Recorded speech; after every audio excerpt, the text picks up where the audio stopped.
அருங்கள் இறை குலமே, நிறைவாந்தை மனதுடன் விண்ணக தேவர் வழிபட வாருங்களே.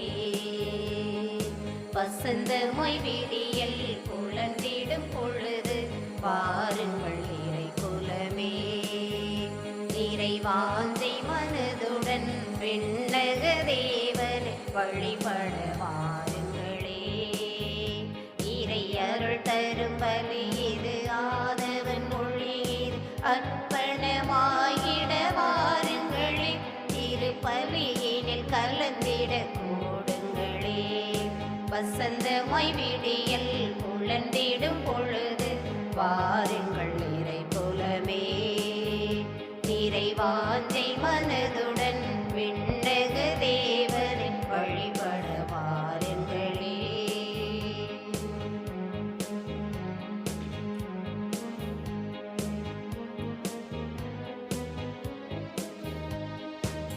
வறண்ட மணலாய் வாடி தவித்திடும் வாழ்வினில் மகிழ்ச்சி பொங்கிடும் பலி இது. வறண்ட மணலாய் வாடி தவித்திடும் வாழ்வினில் மகிழ்ச்சி பொங்கிடும் பலி இது. மாபெரும் தவமாய் மானுட நேசம் மனங்களில் என்றும் மலர்ந்திடும் பலி. மாபெரும் தவமாய் மானுட நேசம் மனங்களில் என்றும் மலர்ந்திடும் பலி. ஒவ்வொரு இறைவனை இதயத்தில் ஏந்தி வணங்கியே மகிழ்வோம் இறை குலமே. ஒவ்வொரு இறைவனை இதயத்தில் ஏந்தி வணங்கியே மகிழ்வோம் இறை குலமே. தினம் சாட்சியாய் திகழ்வோம் திருக்குலமே. வசந்தமாய் விடியல் புலர்ந்திடும் பொழுது வாருங்கள் இறை குலமே, நிறைவாந்தை மனதுடன் விண்ணக தேவனை வழிபட வாருங்களே.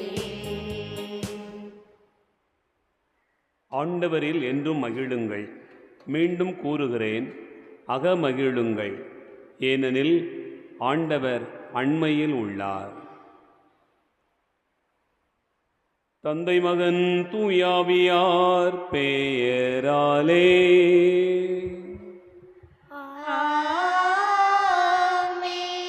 ஆண்டவராகிய இயேசு கிறிஸ்துவின் அருளும் கடவுளின் அன்பும் தூயாவியாரின் நட்புறவும் உங்கள் அனைவரோடும் இருப்பதாக.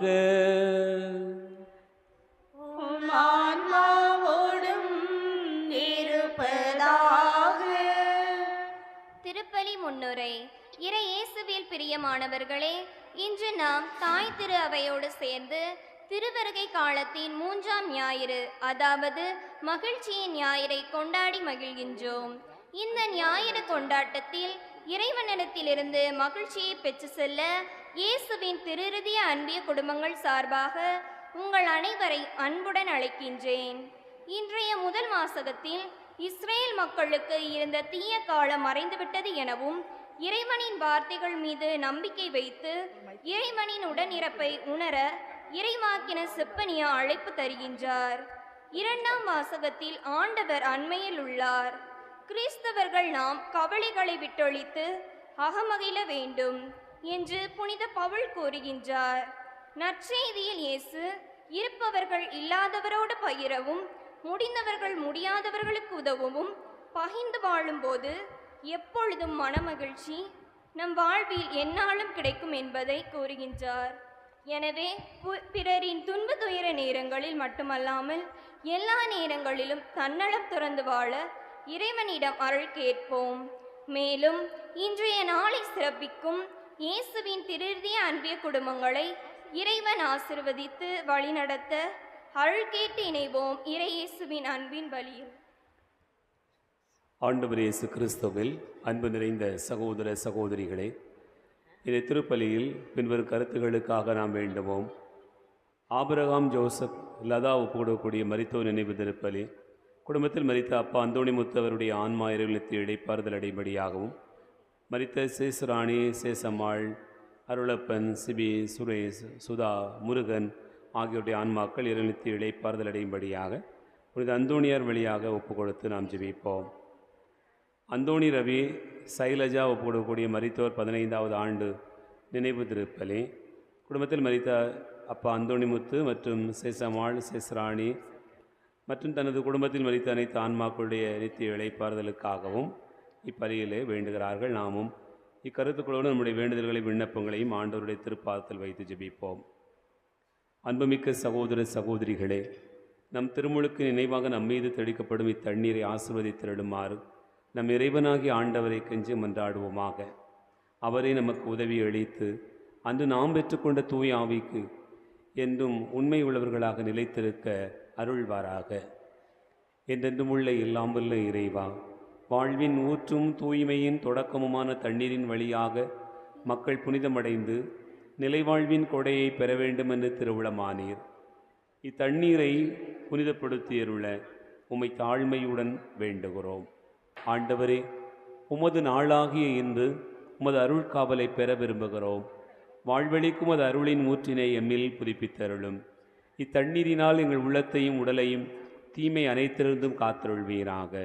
இவ்வாறு நாங்கள் தூய இதயத்துடன் உம்மை அணுகி வரவும் உமது மீட்பை பெற்றுக்கொள்ளவும் தகுதி பெற வேண்டுமென்று எங்கள் ஆண்டவராகிய கிறிஸ்து வழியாக உம்மை மன்றாடுகிறோம். எல்லாம் வல்ல இறைவா, தண்ணீர் வளம்பெறதில் ஒப்பிட வேண்டுமென்று இறைவாக்கினர் எலிசா வழியாக கற்பித்தீர். உமது படைப்பு பொருளாகிய இந்த உப்பை பரிவிரக்கத்துடன் புனிதப்படுத்தியருள உம்மை தாழ்மையுடன் வேண்டுகிறோம். ஆண்டவரே, உப்பு கலந்த இந்த தண்ணீர் தெளிக்கப்படுகிற இடமெல்லாம் தீயோனின் தாக்குதல் அனைத்தும் தோல்வியுறச் செய்வீராக. உம் தூயாவியார் உடனிருந்து எங்களை இடையராது காத்தருள வேண்டுமென்று எங்கள் ஆண்டவராகிய கிறிஸ்து வழியாக உம்மை மன்றாடுகிறோம்.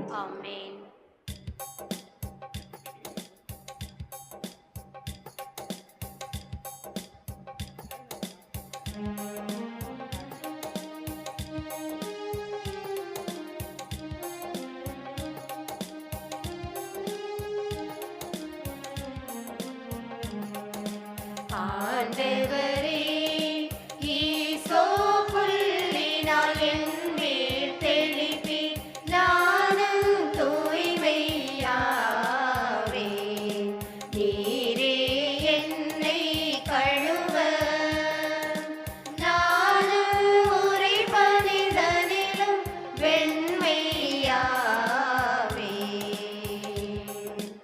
ஆண்டவரே, ஈசோ புல்லினால் என் மேல் தெளிப்பீர், நானும் தூய்மையாவே.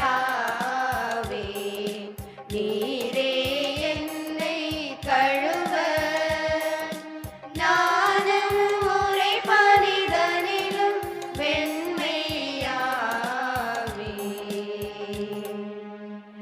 இறைவா, உமது இரக்கப் பெருக்கத்திற்கு ஏற்ப என் மேல் இரக்கம் கொள்ளுவே. பிதாவும் சுதனும் தூய ஆவியும் ஸ்துதியும் புகழும் ஒன்றாய் பெருக. ஆதியில் இருந்தது போல் இன்றும் என்றும் நித்தியமாகவும்.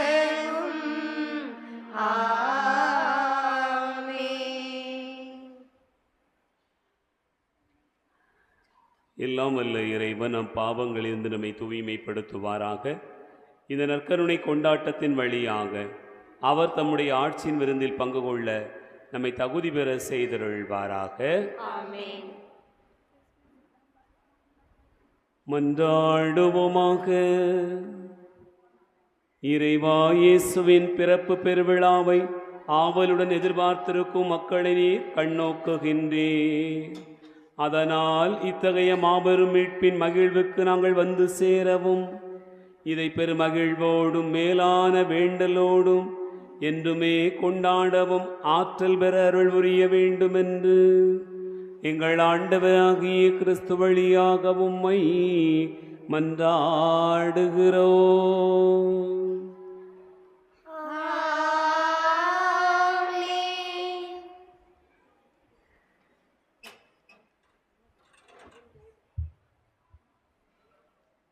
மகிழ்ச்சியின் மெழுகுதிரி. மகிழ்ச்சியின் ஊற்றாக இருப்பவர் இறைவனே. அவரே மகிழ்ச்சியை தருகிறார். கிறிஸ்துவை இதயத்தில் ஏற்றவர்கள் உண்மையில் மகிழ்ச்சியானவர்கள்.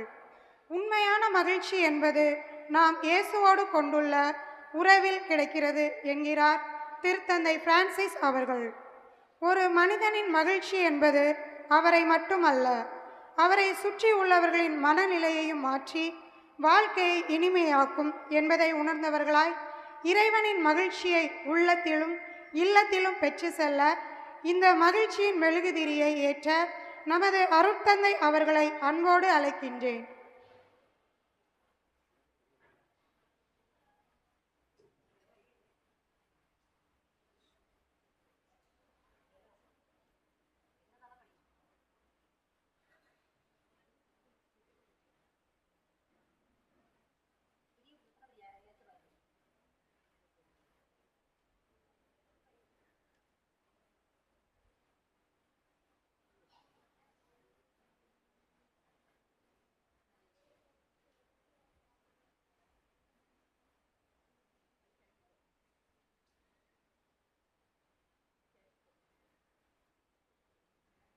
முதல் வாசகம். உன் பொருட்டு ஆண்டவர் மகிழ்ந்து களி கூறுவார். இறைவாக்கினர் செப்பனியா நூலிலிருந்து வாசகம். அதிகாரம் 3, இறைவசனங்கள் 14 முதல் 17 முடிய. உன் பொருட்டு ஆண்டவர் மகிழ்ந்து களி கூறுவார். இறைவாக்கினர் செப்பனியா நூலிலிருந்து வாசகம். அதிகாரம் 3, இறைவசனங்கள் 14 முதல் 17 முடிய. மகளே சீயோன், மகிழ்ச்சியால் ஆர்ப்பரி. இஸ்ரேலே, ஆரவாரம் செய்.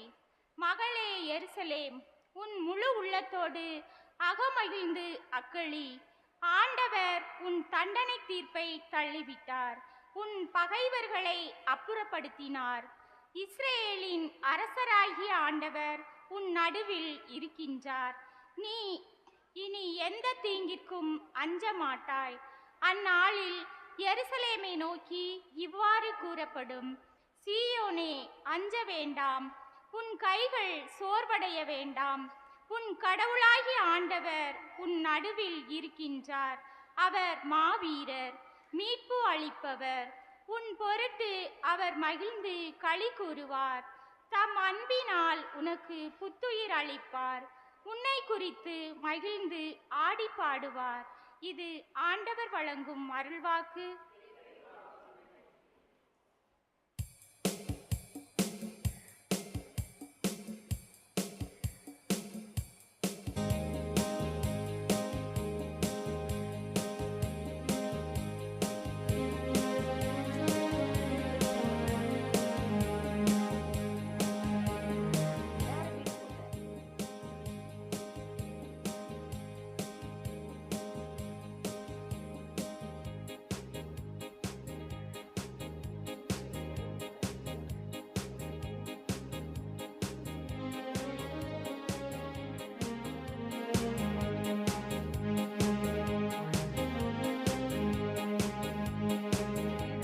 தெய்வம் வாழும் பூமி இது, எத்துணை அழகு இது. என் தெய்வம் வாழும் பூமி இது, எத்துணை அழகு இது. உலகே கண்கள் திறவாயோ, உவகை இன்று காணாயோ. என் தெய்வம் வாழும் பூமி இது, எத்துணை அழகு இது.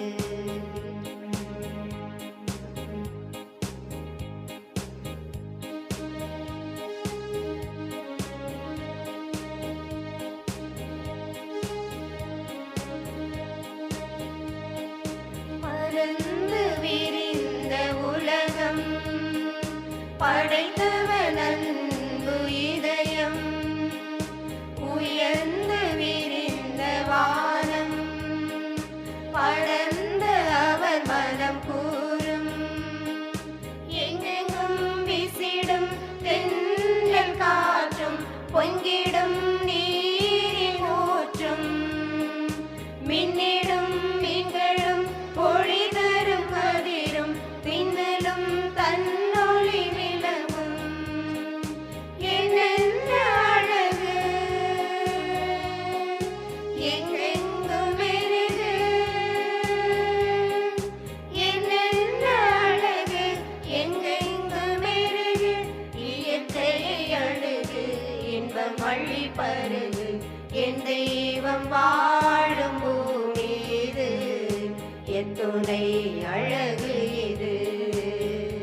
தரும் அறிவும் மலர்ந்த முகந்தரின் அழகும் மங்கா கலைகளின் வளமும் என்றென்று உழைக்கும் தன்மான மாந்தர் எங்கெங்கும் ஒன்றாகும் கரங்கள் நீதிக்கும் நேர்மைக்கும் போராடும் குரல்கள் நிம்மதி தேடிடும் மனங்கள் என்னென்ன அழகு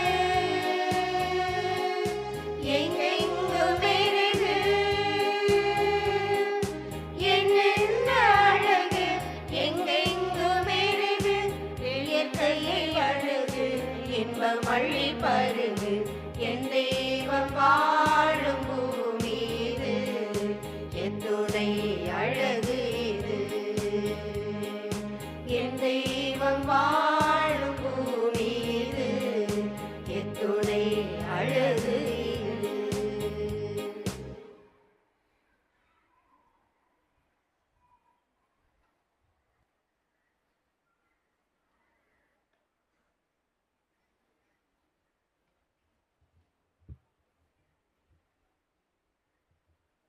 இரண்டாம் வாசகம். ஆண்டவர் அண்மையில் உள்ளார். திருத்தூதர் பவுல் பிலிப்பியருக்கு எழுதிய திருமுகத்திலிருந்து வாசகம். அதிகாரம் 4 இறை வார்த்தைகள் 4 முதல் 7 முடிய. திருத்தூதர் பவுல் பிலிப்பியருக்கு எழுதிய திருமுகத்திலிருந்து வாசகம். அதிகாரம் 4 இறை வார்த்தைகள் 4 முதல் 7 முடிய. சகோதர சகோதரிகளே, ஆண்டவரோடு இணைந்து என்றும் மகிழுங்கள். மீண்டும் கூறுகிறேன், மகிழுங்கள். கனிந்த உங்கள் உள்ளம் எல்லா மனிதருக்கும் தெரிந்திருக்கட்டும். ஆண்டவர் அண்மையில் உள்ளார்.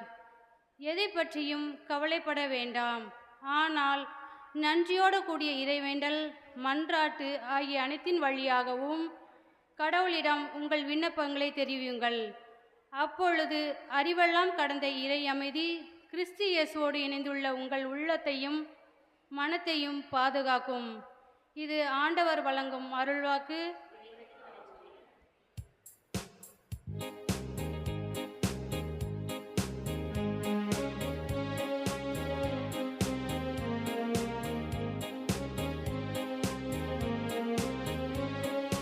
அல்லேலூயா அல்லேலூயா அல்லேலூயா அல்லேலூயா அல்லேலூயா அல்லேலூயா அல்லேலூயா அல்லேலூயா.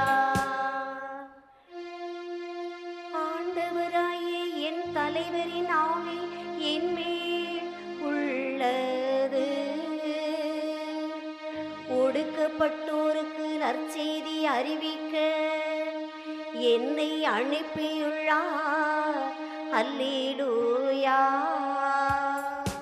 அல்லேலூயா அல்லேலூயா அல்லேலூயா அல்லேலூயா அல்லேலூயா அல்லேலூயா அல்லேலூயா அல்லேலூயா. ஆண்டவர் உங்களோடு இருப்பாராக. உம் ஆன்மாவோடும் இருப்பாராக. தூய லூக்கா எழுதிய நற்செய்தியிலிருந்து வாசகம். ஆண்டவரே, மாட்சி உமக்கே.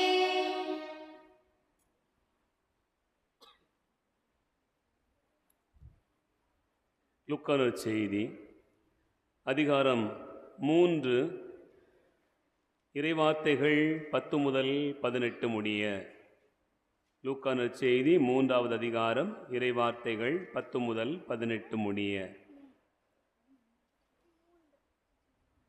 அக்காலத்தில்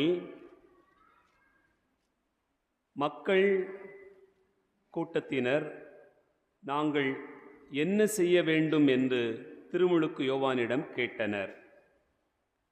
அதற்கு அவர் மறுமொழியாக, 2 அங்கிகளை உடையவர் இல்லாதவரோடு பகிர்ந்து கொள்ளட்டும், உணவை உடையவரும் அவ்வாறே செய்யட்டும் என்றார். வரிதண்டுவோரும் திருமுழுக்கு பெற வந்து, போதகரே, நாங்கள் என்ன செய்ய வேண்டும் என்று அவரிடம் கேட்டனர். அவர், உங்களுக்கு குறிக்கப்பட்ட தொகைக்கு அதிகமாக எதையும் தண்டாதீர்கள் என்றார். படை வீரரும் அவரை நோக்கி, நாங்கள் என்ன செய்ய வேண்டும் என்று கேட்டனர்.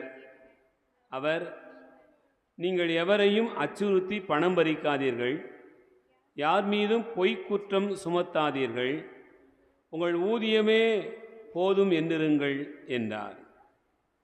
அக்காலத்தில் மக்கள் மீட்பரை எதிர்பார்த்து கொண்டிருந்தார்கள். ஒருவேளை யோவான் மெசியாவாக இருப்பாரோ என்று எல்லாரும் தங்களுக்குள் எண்ணிக்கொண்டிருந்தார்கள். யோவான் அவர்கள் அனைவரையும் பார்த்து, நான் தண்ணீரால் உங்களுக்கு திருமுழுக்கு கொடுக்கிறேன், ஆனால் என்னை விட வலிமை மிக்க ஒருவர் வருகிறார், அவருடைய மிதியடிவாரை அவிழ்க்கக்கூட எனக்கு தகுதி இல்லை. அவர் தூயாவி என்னும் நெருப்பால் உங்களுக்கு திருமுழுக்கு கொடுப்பார். அவர் சுளகை தம் கையில் கொண்டு கோதுமையையும் பதரையும் பிரித்தெடுப்பார். கோதுமையை தம் களஞ்சியத்தில் சேர்ப்பார், பதரையோ அணையா நெருப்பிலிட்டு சுட்டெரிப்பார் என்றார். மேலும் பல அறிவுரைகள் கூறி மக்களுக்கு நற்செய்தியை அறிவித்தார். ஆண்டவரின் அருள்வாக்கு. கிறிஸ்துவே உமக்கு புகழ்.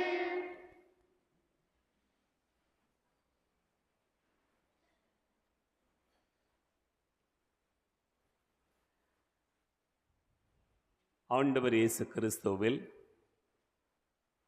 அன்பு நிறைந்த சகோதர சகோதரிகளே, திருவருகை காலத்தினுடைய 3வது ஞாயிற்றுக்கிழமை வழிபாட்டை சிறப்பித்து கொண்டாடி ஆண்டவருடைய பேரன்பையும் அவருடைய ஆசீர்வாதங்களையும் பெறுவதற்காக நாம் இந்த நாளில் ஒன்றாக இணைந்து வந்திருக்கிறோம். இந்த நாளில் நாம் வாசிக்க கேட்ட இறைவார்த்தை பகுதிகள் நமக்கு வெளிப்படுத்துகிற உண்மை என்ன என்பதனை தியானிப்பதற்கு முன்பாக ஒரு நிமிடம் கண்களை மூடி கரங்களை குவித்து ஆண்டவருடைய பிரசன்னத்திலே ஒரு சிறிய ஜெபம் செய்து நாளினுடைய இறைவார்த்தை பகுதிக்கு கடந்து போவோம். கண்களை மூடுவோம், கரங்களை குவிப்போம், ஜெபம் செய்வோம். எங்கள் அன்பின் பரலோக பிதாவே, உமக்கு கோடான கோடி நன்றிகளை காணிக்கையாக்குகிறோம். ஆண்டவரே, வாழ்வின் சூழ்நிலைகள் நீர் நினைத்தால் ஒரு நொடிப்பொழுதில் மாறிவிடும் என்பதற்கு இந்த நாட்களில் உமது அன்பை குறித்து எண்ணி பார்க்கிற போது நாங்கள் உணர்ந்து கொள்கிறோம். கடந்த வாரம் நாங்கள் திருப்பதியிலே உம்மை நோக்கி ஜெபிக்கிற போது இன்னமும் எங்களுக்கு மழை இருந்தால் நன்றாக இருக்கும் என்று நினைத்தோம். ஆனால் அதற்கான வாய்ப்பு இல்லை என்று பலரும் பேசிக்கொண்டோம். ஆனால் ஆண்டவரே, மனிதர்கள் நாங்கள் எண்ணுவதை விடவும் உம்முடைய எண்ணங்கள் எவ்வளவோ மேலானவை. நாங்கள் உயர்ந்த ஞானம் என்று கருதுகிறவையெல்லாம் கூட உமது பாதத்தில் மடமை என்று இந்த நாட்களிலே அறிந்து கொண்டோம். ஏனென்றால் நாங்கள் வேண்டுகிற காரியங்களை நாங்கள் வேண்டுவதற்கு மேலாகவே நீர் தருகிறீர் என்பதை நினைத்து பார்க்கிறோம். ஆண்டவரே, கடந்த வாரத்தில் எங்களுக்கு நீர் தந்த நல்ல மழைக்காக உமக்கு நன்றி கூறுகிறோம். நன்றி பெருந்த உள்ளத்தோடு உமது பாதத்தில் அமர்ந்திருக்கிறோம். எத்தனையோ பேர் ஆசீர்வாதங்களை பெற்றுக்கொண்டாலும் இந்த நாளிலே உமக்கு நன்றி கூறுவதற்கென்று இவ்வளவு பேர் தான் வந்திருக்கிறோம். ஆனாலும் ஆண்டவரே, உமது அன்பு வியப்புக்குரியது, மேன்மையானது, சிறந்தது, மனிதர்கள் நாங்கள் நினைப்பதை விடவும் மேலானது என்பதை நினைத்து பார்த்து உமக்கு நன்றி கூறுகிறோம். இந்த நாளிலும் கூட உமது வார்த்தை எங்களுடைய உள்ளத்திலே ஆழமாக பதியப்படுகிற விதத்தில் இது எங்களோடு கூட இருப்பீராக. பகிரப்படுகிற இந்த இறை வார்த்தையை நாங்கள் உள்வாங்கி எங்களுடைய வாழ்விலே வாழ்வதற்கான ஆசீர்வாதத்தை நீர் தருவீராக. எங்களுடைய மனங்களை திறந்தருளும், எங்களுடைய சிந்தனைகளை ஒருமுகப்படுத்தும். உம்மை நோக்கி எங்களுடைய கண்களை ஏறெடுத்து பார்த்து உமது வார்த்தைகளுக்கு எங்களுடைய செவிமடுத்து நாங்கள் முழுமையாக அர்ப்பணமாக்க எங்களுக்கு அருள் தாரும்.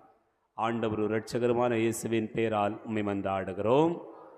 இயேசு வாழ்க, மரியே வாழ்க, இயேசுக்கே புகழ், இயேசுக்கே நன்றி. அல்லேலூயா, பிரைஸ் தி லார்ட், ஆமென். ஆண்டவர் இயேசு கிறிஸ்து அன்பார்ந்த சகோதர சகோதரிகளே, மகிழ்ச்சி நிறைந்த உள்ளத்தோடு இந்த திருவருகை காலத்தினுடைய 3வது ஞாயிற்றுக்கிழமைக்குள்ளாக நாம் அடியெடுத்து வைக்கிறோம்.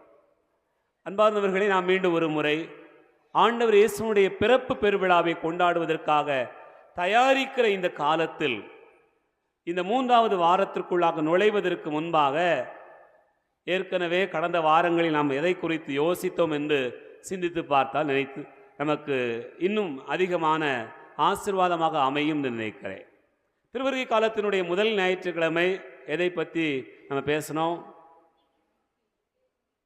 என்ன திரி ஏற்றப்பட்டது?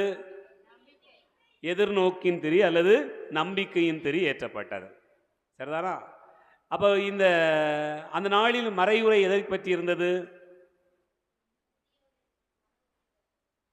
நேற்றைக்கு மழை பெஞ்சுதா பெய்யலையா?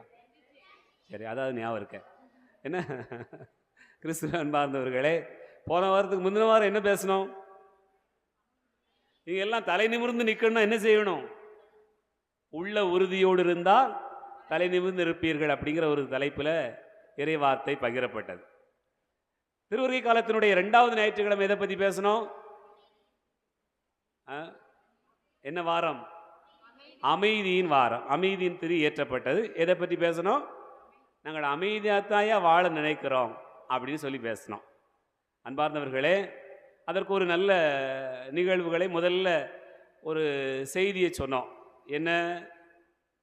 மரங்கள் அமைதியாகத்தான் இருக்க விரும்புகிறது, ஆனால் எது விடுவதில்லை? காற்று விடுவதில்லை.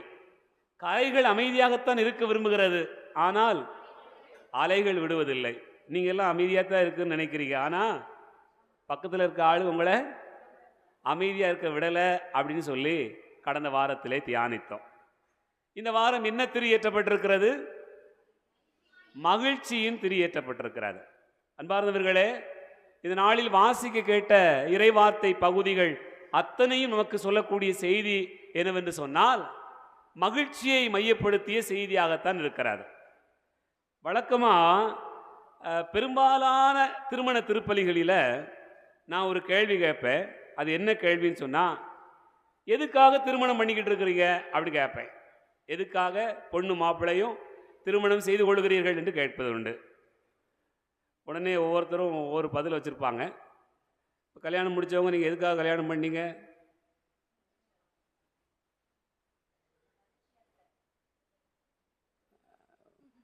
அதைத்தான் பெரிய சங்கடமாக இருக்குது சாமின்னு சொல்கிறீங்களா?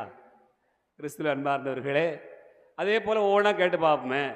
எதுக்காக படிக்கிறீங்க? எதுக்காக வேலை செய்கிறீங்க? எதுக்காக அடுத்தவங்களை அன்பு செய்கிறீங்க? எதுக்காக குழந்தைகள் வேணுங்கிறீங்க? எதுக்காக சொத்து சுகமெல்லாம் வேணுங்கிறீங்க? எதுக்காக? எல்லாம் மகிழ்ச்சியாக வாழணுங்கிறது தான். அன்பார்ந்தவர்களே, உலகில் எல்லா படைப்புகளிலும் அதனுடைய இறுதி இலக்கு ஒன்று இருக்கிறது. அது வேற ஒன்றுமே கிடையாது, மகிழ்ச்சி தான். எனக்கு அது வேண்டும் இது வேண்டும் என்று ஓடி உழைக்கிற எல்லா வாழ்க்கையினுடைய தேடல்களும் அதனுடைய இறுதி இலக்காக மகிழ்ச்சியை மட்டும்தான் வைத்திருக்கிறோம்.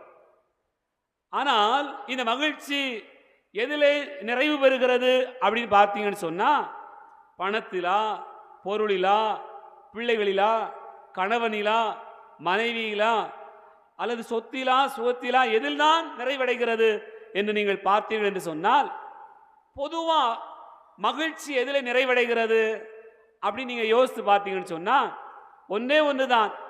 உங்களுடைய மனம் திருப்திப்பட்டு போனது என்று சொன்னால் நீங்கள் மகிழ்ச்சியாக இருப்பீர்கள். உங்களுடைய மனம் நிறைவு கொண்டது என்று சொன்னால் நீங்கள் மகிழ்ச்சியாக இருப்பீர்கள். அவ்வளவுதான். மன திருப்தி, மன நிறைவு, இவை இரண்டும் தான் உங்களுடைய வாழ்க்கையில் நீங்கள் மகிழ்ச்சியாக இருப்பதற்கான அடிப்படையான கூறுகள்.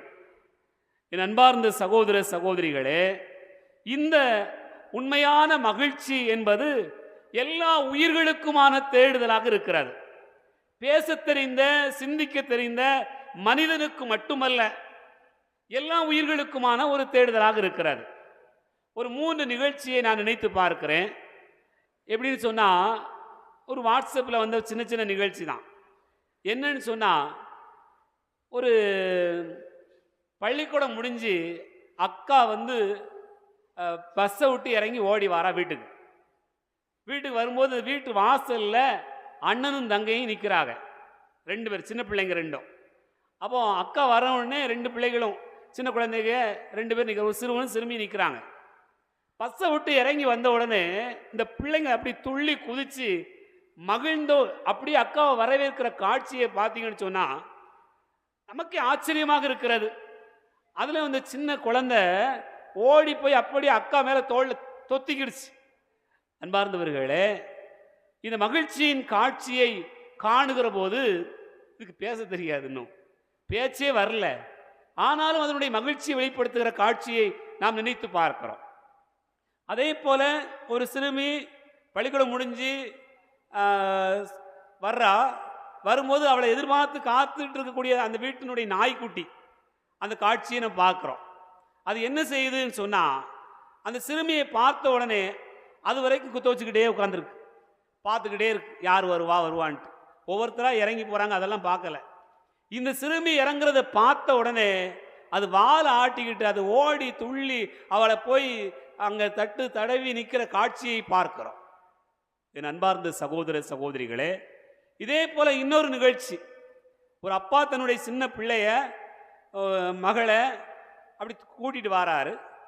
வரும்போது அவ கையில் வந்து ஒரு விளையாட்டு பொருள் இருக்கிறது, லாரி இருக்கு கையில், அதை தூக்கிட்டு வாரா.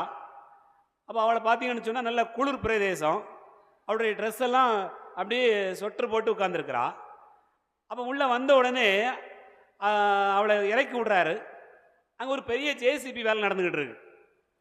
ஜேசிபிக்காரங்க பக்கத்தில் கொண்டு போய் லாரியை வச்சாச்சு. எந்த லாரியை?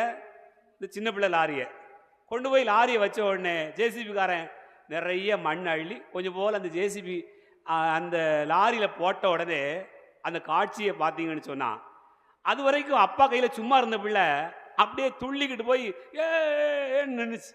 இந்த காட்சியெல்லாம் பார்க்கிறோம். என் அன்புக்குரிய சகோதர சகோதரிகளே, எந்த கபடும் இல்லாமல், எந்த கள்ளமும் இல்லாமல் ஒரு மனிதர் தன்னுடைய வாழ்க்கையினுடைய மகிழ்ச்சியை வெளிப்படுத்தி வாழ வேண்டும் என்பதுதான் இந்த நாளினுடைய அழைப்பாக நாம் நினைத்து பார்க்கிறோம். இந்த திருவருகை காலத்தினுடைய 3வது ஞாயிற்றினுடைய வாசகங்கள் அத்தனை நமக்கு சொல்லக்கூடிய செய்தி என்னன்னு பார்த்தீங்கன்னு சொன்னா, மகிழ்ச்சி தான். செப்பனியா புத்தகத்தை எடுத்துக்கொள்ளுங்கள். செப்பனியா புத்தகம் அதிகாரம் 3, அதில் 14வது வசனத்தை பார்த்தீர்கள் என்று சொன்னால், மகிழ்ச்சியினுடைய வெவ்வேறு கோணங்களை சொல்லப்பட்டிருப்பதை பார்க்கிறோம். மகிழ்ச்சின்னு சொன்னா சந்தோஷமா இருக்கியா அப்படின்னு நம்ம கேட்போம். மகிழ்ச்சியா இருக்கியா, ஹாப்பியா இருக்கியா, ரொம்ப நல்லா ஃபீல் பண்றியா, இப்படி தான் நாம வந்து சொல்ல கேள்விப்பட்டிருக்கிறோம். ஆனா செப்பனியா புத்தகம் மகிழ்ச்சிக்கான வார்த்தைகள் எப்படி சொல்கிறது பாருங்கள். 14வது வசனத்தை வாசியுங்கள். மகளே சீயோன் மகிழ்ச்சியால் ஆர்ப்பரி.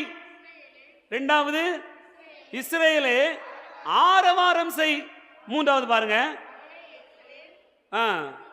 முழு உள்ளத்தோடு அகமகிழ்ந்து அக்களி என்று சொல்கிறார். 3 வார்த்தைகள் இங்கே மகிழ்ச்சிக்கான இன்னொரு பரிமாணமாக சொல்லப்பட்டிருக்கிறது. அன்பார்ந்தவர்களே, ஆர்ப்பரி, ஆரவாரம் செய், அகமகிழ்ந்து அக்களி. நாம வழக்கமா மகிழ்ச்சியா இருக்கியா, சந்தோஷமா இருக்கியா அப்படின்னு சொல்ல கேள்விப்பட்டிருக்கிறோம். இந்த ஆர்ப்பரிப்பு என்பது என்ன, இந்த ஆரவாரம் என்பது என்ன, எங்க இருக்கும்? ஒரு அருவி கொட்டுகிற போது என்ன சொல்லுவோம்? அது ஆர்ப்பரிக்கிறதுன்னு சொல்லுவோம், அது ஆரவாரம் செய்கிறதுன்னு சொல்லலாம். என் அன்புக்குரிய சகோதர சகோதரிகளே, அப்படி ஒரு மகிழ்ச்சி இஸ்ரேல் மக்களுக்கு, எருசலேம் வாழுகிற மக்களுக்கு, சீயோன் மக்களுக்கு இருக்கிறது என்கிற ஒரு செய்தியை தான் இந்த நாளினுடைய முதல் வாசகம் நமக்கு சொல்கிறார். நீ பாருங்க, பழைய ஏற்பாட்டில் இந்த ஆர்ப்பரித்து நின்றவர்கள் யாரெல்லாம், அகமகிழ்ந்து நின்றவர்கள் யாரெல்லாம் என்பதை விவிலியத்தினுடைய பக்கங்கள் நமக்கு சொல்கிறார். தாவீது உடன்படிக்கை பேழைக்கு முன்பாக அகமகிழ்ந்து துள்ளினார் என்று சொல்லப்பட்டிருக்கிறார். தாவீது அரசர் அந்த உடன்படிக்கை பேழைக்கு முன்பாக அப்படி மகிழ்ந்து கொண்டாடினார், ஆர்ப்பரித்தார். அதே போல திருமுழுக்கு யோவான் தன்னுடைய வீட்டுக்கு மரியாள் வந்திருக்கிறார். மரியாளுடைய வயிற்றில் ஆண்டவர் இயேசு இருக்கிறார். அதை பார்த்த உடனே அவர் துள்ளி குதித்தார் என்று செய்தி சொல்லப்பட்டிருக்கிறது. பவுலும் சீலாவும் சிறையில் இருந்தார்கள், ஆனால் அவர்கள் அகமகிழ்ந்து பாடிக்கொண்டிருந்தார்கள் என்கிற செய்தி சொல்லப்பட்டிருக்கிறது. அன்பார்ந்தவர்களே, எம்மாவு வழியில் சென்ற சீடர்கள் ஆண்டவர் இயேசுடைய வார்த்தையை கேட்ட பிறகு நைட் அங்கே தங்கிட்டு போகணும்னு நினைச்சவங்க அவங்களால தங்க முடியல. உடனே அவங்க புறப்பட்டு அகமகிழ்ச்சியோடு புறப்பட்டு போனார்கள் என்கிற செய்தி சொல்லப்பட்டிருப்பதை பார்க்கிறோம். இப்படி ஆண்டவருடைய உயிர்ப்பின் நிகழ்வுகளை பார்த்தோம் என்று சொன்னால் சீடர்கள் எல்லோரும் ஆண்டவர் இயேசுவை கண்டவுடனே மகிழ்ந்தார்கள் என்கிற செய்தி சொல்லப்படுகிறது. விவிலியத்தினுடைய பக்கங்கள் ஒவ்வொன்றும் நமக்கு கற்றுத்தருகிற பாடம் என்னவென்று சொன்னால், மகிழ்ந்திருங்கள், ஆர்ப்பரியுங்கள், மகிழ்ச்சியால் துள்ளி நீங்கள் அதனை கொண்டாடுங்கள் என்கிற ஒரு செய்தி நமக்கு மீண்டும் மீண்டும் வலியுறுத்தி சொல்லப்படுகிறது. என் அன்பார்ந்த சகோதர சகோதரிகளே, இன்னைக்கு நம்ம சில நேரங்களில் மனுஷங்களை பார்த்தோம்னு சொன்னால் நம்மளை பார்த்தா மகிழ்ச்சி வேற மாதிரி இருக்கும், உங்களை பார்க்கலனா எப்படி இருக்கும்? மகிழ்ச்சி நம்மை பார்த்தா கடமைக்காக அப்படியா அப்படின்னு கேட்பாங்க. ஆனால் பார்க்கலன்னு சொன்னால் அப்படியே வேற மாதிரி பேச்சு பேசுவதை பார்க்கிறோம். ஆனால் இந்த நாள் இந்த திருவருகை காலத்தினுடைய 3வது ஞாயிறு நம்மை மீண்டும் மீண்டும் சிந்திக்க தருவது இந்த மகிழ்ச்சியை குறித்து தான். இப்போ முதல் வாசகத்தின் அடிப்படையில் நீங்கள் பார்த்தீர்கள் என்று சொன்னால், நீங்க ஏன் மகிழ்ச்சியா இருக்கணும் அப்படிங்கிறதுக்கு 2 காரியம் சொல்லப்படுகிறது. ஏன் மகிழ்ச்சியாக இருக்கணும்? அன்பார்ந்தவர்களே, இன்றைய முதல் வாசகம் நமக்கு சொல்கிறது பாருங்கள், 15வது வசனத்தை வாசிங்க. உன் தண்டனை தீர்ப்பை தள்ளிவிட்டார், பகைவர்களை அப்புறப்படுத்தினார், இஸ்ரேலின் ஆண்டவராகிய அரசராகிய ஆண்டவர் உன் நடுவில் இருக்கிறார். 17வது வசனத்தை வாசிங்க. உன் கடவுளாகிய ஆண்டவர். ஆமா, நீங்க மகிழ்ச்சியா இருக்கிறதுக்கான காரணம் வேற ஒண்ணுமே கிடையாது. என்ன?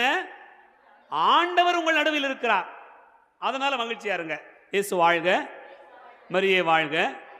என் அன்பு பிள்ளைகளே, உங்களுடைய மகிழ்ச்சிக்கான காரணம் யார்? ஆண்டவருடைய பிரசன்னம். அப்ப ஆண்டவர் உங்கள் மத்தியிலே இருக்கிற போது நீங்கள் கவலைப்பட வேண்டியதில்லை. நீ பாருங்க, இயேசு சீடர்களோடு சேர்ந்து படகில் பயணப்பட்டு கொண்டு போகிறார். அப்ப சீடர்கள் எல்லாம் கவலை கொள்கிறார்கள். காற்றையும் கடலையும் பார்க்கிற போது கவலை கொண்டார்கள். ஆண்டவர் காற்றையும் கடலையும் கடிந்து கொண்டார். அன்புக்குரியவர்களே, அந்த இடத்தில் நாம் அஞ்ச வேண்டியதில்லை என்கிற ஒரு செய்தியை தான் சொல்லப்பட்டிருக்கிறார். ஆண்டவர் நம்மோடு கூட இருக்கிற போது நாம் ஏன் அஞ்ச வேண்டும்? கடவுள் தன்னுடைய அழைப்பில் எல்லா மனிதர்களுக்கும் சொல்லக்கூடிய செய்தி அஞ்ச வேண்டாம் என்பதுதான். நீ பாருங்க, இயேசு தன்னுடைய சீடர்களுக்கு சொல்லுகிற வார்த்தை எல்லாம் என்ன? உலக முடிவு வரை நான் உங்களோடு இருக்கிறேன், நீங்க அஞ்ச வேண்டாம் அப்படின்னு சொன்னா, ஆண்டவர் நம் நடுவில் இருக்கிற போது நம்ம அச்சப்பட வேண்டியதில்லை. மற்ற யாராவது நம்ம நடுவில் இருக்கலாம், இந்த பொருளாவது நம்ம நடுவில் இருக்கலாம், பணமாவது நம்முடைய நடுவில் இருக்கலாம். அவையெல்லாம் என்ன செய்யும்? ஒரு நேரம் அப்படியே போக போக கரைந்து போகும். காசும் கரையும், உறவும் கரையும், எல்லாம் கரைந்து போகிறது. ஆனால் கடவுளுடைய பிரசன்னம் உங்கள் மத்தியிலே இருக்கிற போது நீங்கள் எப்போது மகிழ்ந்திருப்பீர்கள் என்கிற ஒரு செய்தியைத்தான் இந்த நாள் இறைவார்த்தை நமக்கு சொல்கிறது. அடுத்து நாம் ஏன் மகிழ்ந்திருக்க வேண்டும்? 2வது காரணம். அன்பார்ந்தவர்களே, இறைவார்த்தை நமக்கு சொல்கிறது நாம எதற்காக மகிழ்ச்சியா இருக்கணுமா? 17வது வசனத்தை வாசிங்க, 2வது பகுதியை. தம் அன்பினால், அடுத்த பக்கத்தில் வாசிங்க. தம் அன்பினால் உனக்கு புத்துயிர் அளிப்பார், உன்னை குறித்து மகிழ்ந்து ஆடி பாடுவார். இப்ப பாருங்க, நீங்க இருக்கிறதுனாலே ஆண்டவர் மகிழ்கிறாராம். ஆகவே நீங்கள் மகிழ்ச்சியாக இருங்கள். ஒன்று, ஆண்டவர் நம் நடுவில் இருக்கிறார், ஆகவே நாம் மகிழ்ந்திருக்க வேண்டும். 2வது, நாம் ஏன் மகிழ்ந்திருக்க வேண்டும் என்று சொன்னால், நம்மை குறித்து ஆண்டவர் மகிழ்கிறார். அன்பார்ந்தவர்களே, இது ரொம்ப ஆச்சரியமான ஒரு செய்தி.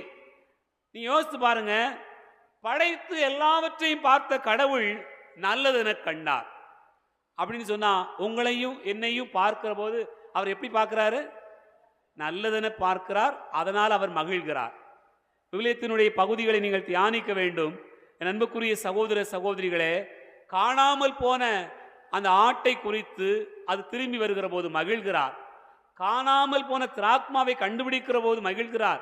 காணாமல் போன மகன் திரும்பி வருகிற போதும் மகிழ்கிறார். நாம எப்படி இருந்தாலும் ஆண்டவர் மகிழ்கிறார். நம்முடைய பிரசன்னமே அவருடைய மகிழ்ச்சியாக இருக்கிறார். நீ பாருங்க, ஒரு வீட்டில் ஒரு சின்ன குழந்தை பிறந்ததுன்னு சொன்னோடனே மகிழ்ச்சியா இருப்பீங்களா, சோகமா இருப்பீங்களா? மகிழ்ச்சியா இருப்பீங்க. எதுக்காக மகிழ்ச்சியா இருக்கிறீங்க? குழந்தை பிறந்துட்டு அவ்வளவுதானா?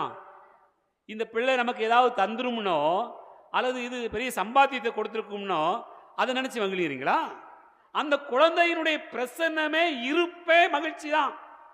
கடவுளுக்கும் அப்படித்தான். உங்களுடைய பிரசன்னமே இந்த ஆலயத்தில், இந்த வழிபாட்டில் நீங்கள் இருப்பதை அவர் மகிழ்கிறார். இயேசு வாழ்க, மரியே வாழ்க. என் அன்பு பிள்ளைகளே, நீங்கள் இருப்பதையே ஆண்டவர் விரும்புகிறார். நீங்கள் அவருடைய பிரசன்னத்தில் தங்கி இருப்பதையே ஆண்டவர் குறித்து மகிழ்கிறார் என்று சொன்னால் மகிழ்ச்சிக்கு காரணம் 2. 1, ஆண்டவர் நம் நடுவில் இருக்கிறார். 2வது, அவர் நம்மை குறித்து மகிழ்வதால் நாம் மகிழ்ச்சியாக இருக்கிறோம்.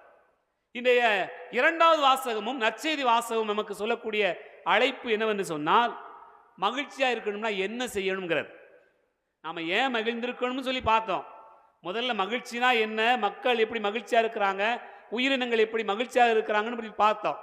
அப்புறம் ஏன் மகிழ்ச்சியா இருக்கணும்னு சொல்லப்பட்டிருக்கிறது 2 காரணம். இப்ப மகிழ்ச்சியாக இருக்கணும்னா என்ன செய்யணும்? 4 காரியங்களை இன்றைய 2வது வாசகம் நற்செய்தி வாசகம் நமக்கு சொல்கிறார்.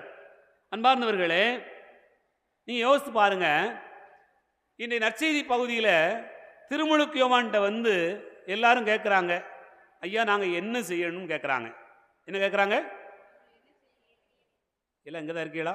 இயேசு வாழ்க, மரியே வாழ்க. என்ன கேட்குறாங்க? நாங்கள் என்ன செய்யணும்னு கேட்குறாங்க. இப்போ யாராவது அப்படி கேட்பாங்களா உலகத்தில்? ஏம்மா நான் என்ன செய்யணுமா சொல்லுமான்னு கேட்கா பிள்ளை? எந்த வீட்டிலலாம் பிள்ளை கை தூக்கம் ஆகும்? ஒன்று தானா? ஏம்மா நான் என்ன செய்யணும்னு கேட்குறது ஒரே ஒரு ஆள் தான் கை தூக்கிருக்கு. எல்லார் வீட்லேயும் பிள்ளை வந்து சும்மா இருமான்னு சொல்லி அப்போ கேள்விப்பட்டிருக்கோம். அன்னைதானா? ஏம்மா சும்மா இரு புழு புழுக்காத, அதுதான் கேள்விப்பட்டிருக்கிறோம். எப்பா சும்மா இருக்கப்பா அப்படி சொல்ல கேள்விப்பட்டிருக்கோம்.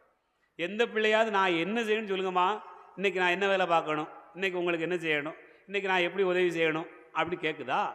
அப்படி கேட்குறதுக்கு ஆளே கிடையாது. ஆனால் இங்கே எல்லாரும் வந்து திருமுழுக்கு யோவான்கிட்ட வந்து கேட்குறாங்க, நாங்கள் என்ன செய்யணும் அப்படின்னு கேட்குறாங்க. என் அன்பார்ந்த சகோதர சகோதரிகளே, திருமுழுக்கு யோவான் வந்து பொதுவாக எல்லாரும் என்ன செய்யணும்னு சொல்லியிருக்கார். அதுக்கப்புறம் வரி தண்டுவங்க எப்போ எல்லாரும் என்ன செய்யணும்னு சொல்லிட்டோம்ல, மறுபடியும் வரி தண்டுவங்க வந்து கேட்குறாங்க, நாங்கள் என்ன செய்யணும்னு கேட்குறாங்க. அப்புறம் படை வீரர்கள் வந்து கேட்குறாங்க, நாங்கள் என்ன செய்யணும்னு கேட்குறாங்க. இப்போ பாருங்க, அப்போ ஒவ்வொருத்தரும் கேட்கணும். சரிதானா? சின்னப்பனும் கேட்கணும், அருளப்பனும் கேட்கணும், அந்தோணியம்மாளும் கேட்கணும், மிக்கலம்மாளும் நான் என்ன செய்யணும் கேட்கணும். அப்படிதான் கேட்கணுமா கேட்கக்கூடாதா? நீங்கள் ஒவ்வொருத்தரும் கேட்கணும், நான் என்ன செய்யணும், நான் என்ன செய்யணும், ஆண்டவரே நான் என்ன செய்யணும்னு கேட்கணும். இப்போ பாருங்க, பொதுவாக எல்லாரும் என்ன செய்யணுமா, எல்லா ஜனமும் வந்து திருமுழுக்கு யோவான்கிட்ட கேட்டுச்சு, நாங்கள் என்ன செய்யணும் கேட்ட உடனே திருமுழுக்கு யோவான் சொல்லக்கூடிய முதல் செய்தி 11வது வசனம் சொல்லி வாசிங்க. லூக்கா 3வது அதிகாரம் 11வது வசனம். மறுமொழியாக 2 அங்கிகளை உடையவர் இல்லாதவரும் பகிர்ந்து கொள்ளட்டும், உணவை உடையவரும் இவ்வாறே செய்யட்டும். இது யாருக்கு சொல்லப்பட்டிருக்கு? சாமியாருக்கு சொன்ன மாதிரியே இருக்கலாம் இல்லையா? நீங்க நினைச்சுக்கிட்டு இருப்பீங்க அங்கி வச்சிருக்காருல அவரு தானே. அங்கி உடையவர் என்ன செய்யணும்? பகிர்ந்து கொள்ளணும். அங்கின்னு சொன்னா உடனே நீங்க அங்கி தானே கூடாது. பொதுவாக ஆடைகள். அன்பார்ந்த சகோதர சகோதரிகளே, இறைவார்த்தை சொல்லுகிறது எல்லாரும் மகிழ்ச்சியா இருக்கணும்னு சொன்னா ஒரே ஒரு செய்தி திருமுழுக்கு யோவான் நமக்கு சொல்லுகிற பாடம், பகிர்ந்து வாழுங்கள், பகிர்ந்து வாழுங்கள். என் அன்புக்குரிய சகோதர சகோதரிகளே, இப்போ அண்ணன் தம்பி 2 பேர்களுக்கு சொத்தை பிரிக்கணும்னு வச்சுக்கோங்க. ஒரு நாட்டாம பெரியவங்கள்ட்ட போய் சேர்த்து நிற்கிறீங்கன்னு வச்சுங்களேன், சொத்தை எப்படி பங்கு வைக்கணும்? சமமாக பங்கு வைக்கணுமா? அண்ணனுக்கு ஒரு மாதிரி பங்கு வைக்கணும், தம்பிக்கு ஒரு மாதிரி பங்கு வைக்கணுமா? பங்குன்னு சொன்னால் எப்படி இருக்கணும்? சமமாக தான் பங்கு வைக்கணும். அப்படி பங்கு வைக்கப்படுகிறதா? அப்படி இல்லைன்னு வச்சுக்கோங்களேன், நான் மூத்தவன், நான் நிறைய நாள் உழைச்சேன், நான் இளையவன், நான் அரசு வேலை பார்க்குறேன், நான் அப்படி இருக்கேன் இப்படி இருக்கேன் அப்படின்னு சொல்லிக்கிட்டே இருந்தா, பங்கு சரியாக வைக்கலைன்னு சொன்னால் அண்ணன் தம்பியாக இருந்தாலும் அங்கேயே சண்டை ஆரம்பிச்சிருது. இது எவ்வளோ நாள் இந்த சண்டை ஓடும்? எவ்வளோ நாள் இந்த சண்டை நீடிக்கும்? சாகிற வரைக்கும் நீடிக்கும். ஏன்னு சொன்னால் முதல் கோணல் முற்றும் கோணல். முதல்லையே ஒழுங்காக பொங்க வைக்கலைன்னா கடைசி வரைக்கும் அவன் வரப்பை வெட்டி எடுத்துக்கிட்டே இருப்பான், நீ வாக்கியால் போட்டுக்கிட்டே தான் இருக்கணும், தீராது. என் அன்புக்குரிய சகோதர சகோதரிகளே, அப்போ என்ன செய்யணும்? இங்கே வந்து தயவு தாட்சியம்லாம் பார்க்காம சரிசமமாக பங்கு வச்சாச்சுன்னு சொன்னால் லாபமோ நஷ்டமோ அங்கே தான் மனிதர்கள் இணைந்து வாழ்வதற்கான வழியை தேடுறோம். அதனால தான் திருமுழுக்கு யோவான் நீங்கள் மகிழ்ச்சியாக இருக்கணும்னு சொன்னால் என்ன செய்யணும்? பகிர்ந்து வாழுங்கள். இப்படி விவிலியத்தின் அடிப்படையில் யோசித்து கொள்ளுங்க. அன்பார்ந்தவர்களே, ஆதாமுக்கு நல்ல தூக்கம் வர செஞ்சார் ஆண்டவர். நல்லா தூங்கிட்டு இருக்கும்போது அவனுடைய விலா எலும்பை உருவிட்டார். விலா எலும்பை உருவும் போதே கையை பிடிச்சிக்கலாம்ல? இது ரத்தம் ஒரு நமக்கு லேசாக தட்டி எழுப்பினாலே சத்தம் கேட்குது, எந்திரிச்சுக்கிட்டோம். அப்படிதானா? லேசாக யாராவது முக்குனா முனங்கன்னா என்னது அப்படின்னு கேட்டுருதோம் நம்ம. அவன் விலா எலும்பை உருவு வரைக்கும் சும்மா இருந்தானா மனுஷப்பையா பாருங்க. அப்போ என்ன பார்க்குறோம்னு சொன்னால், ஆதாம் தன்னை பகிர்ந்ததால் ஏவாள் கிடைத்தாள். சரிதானா?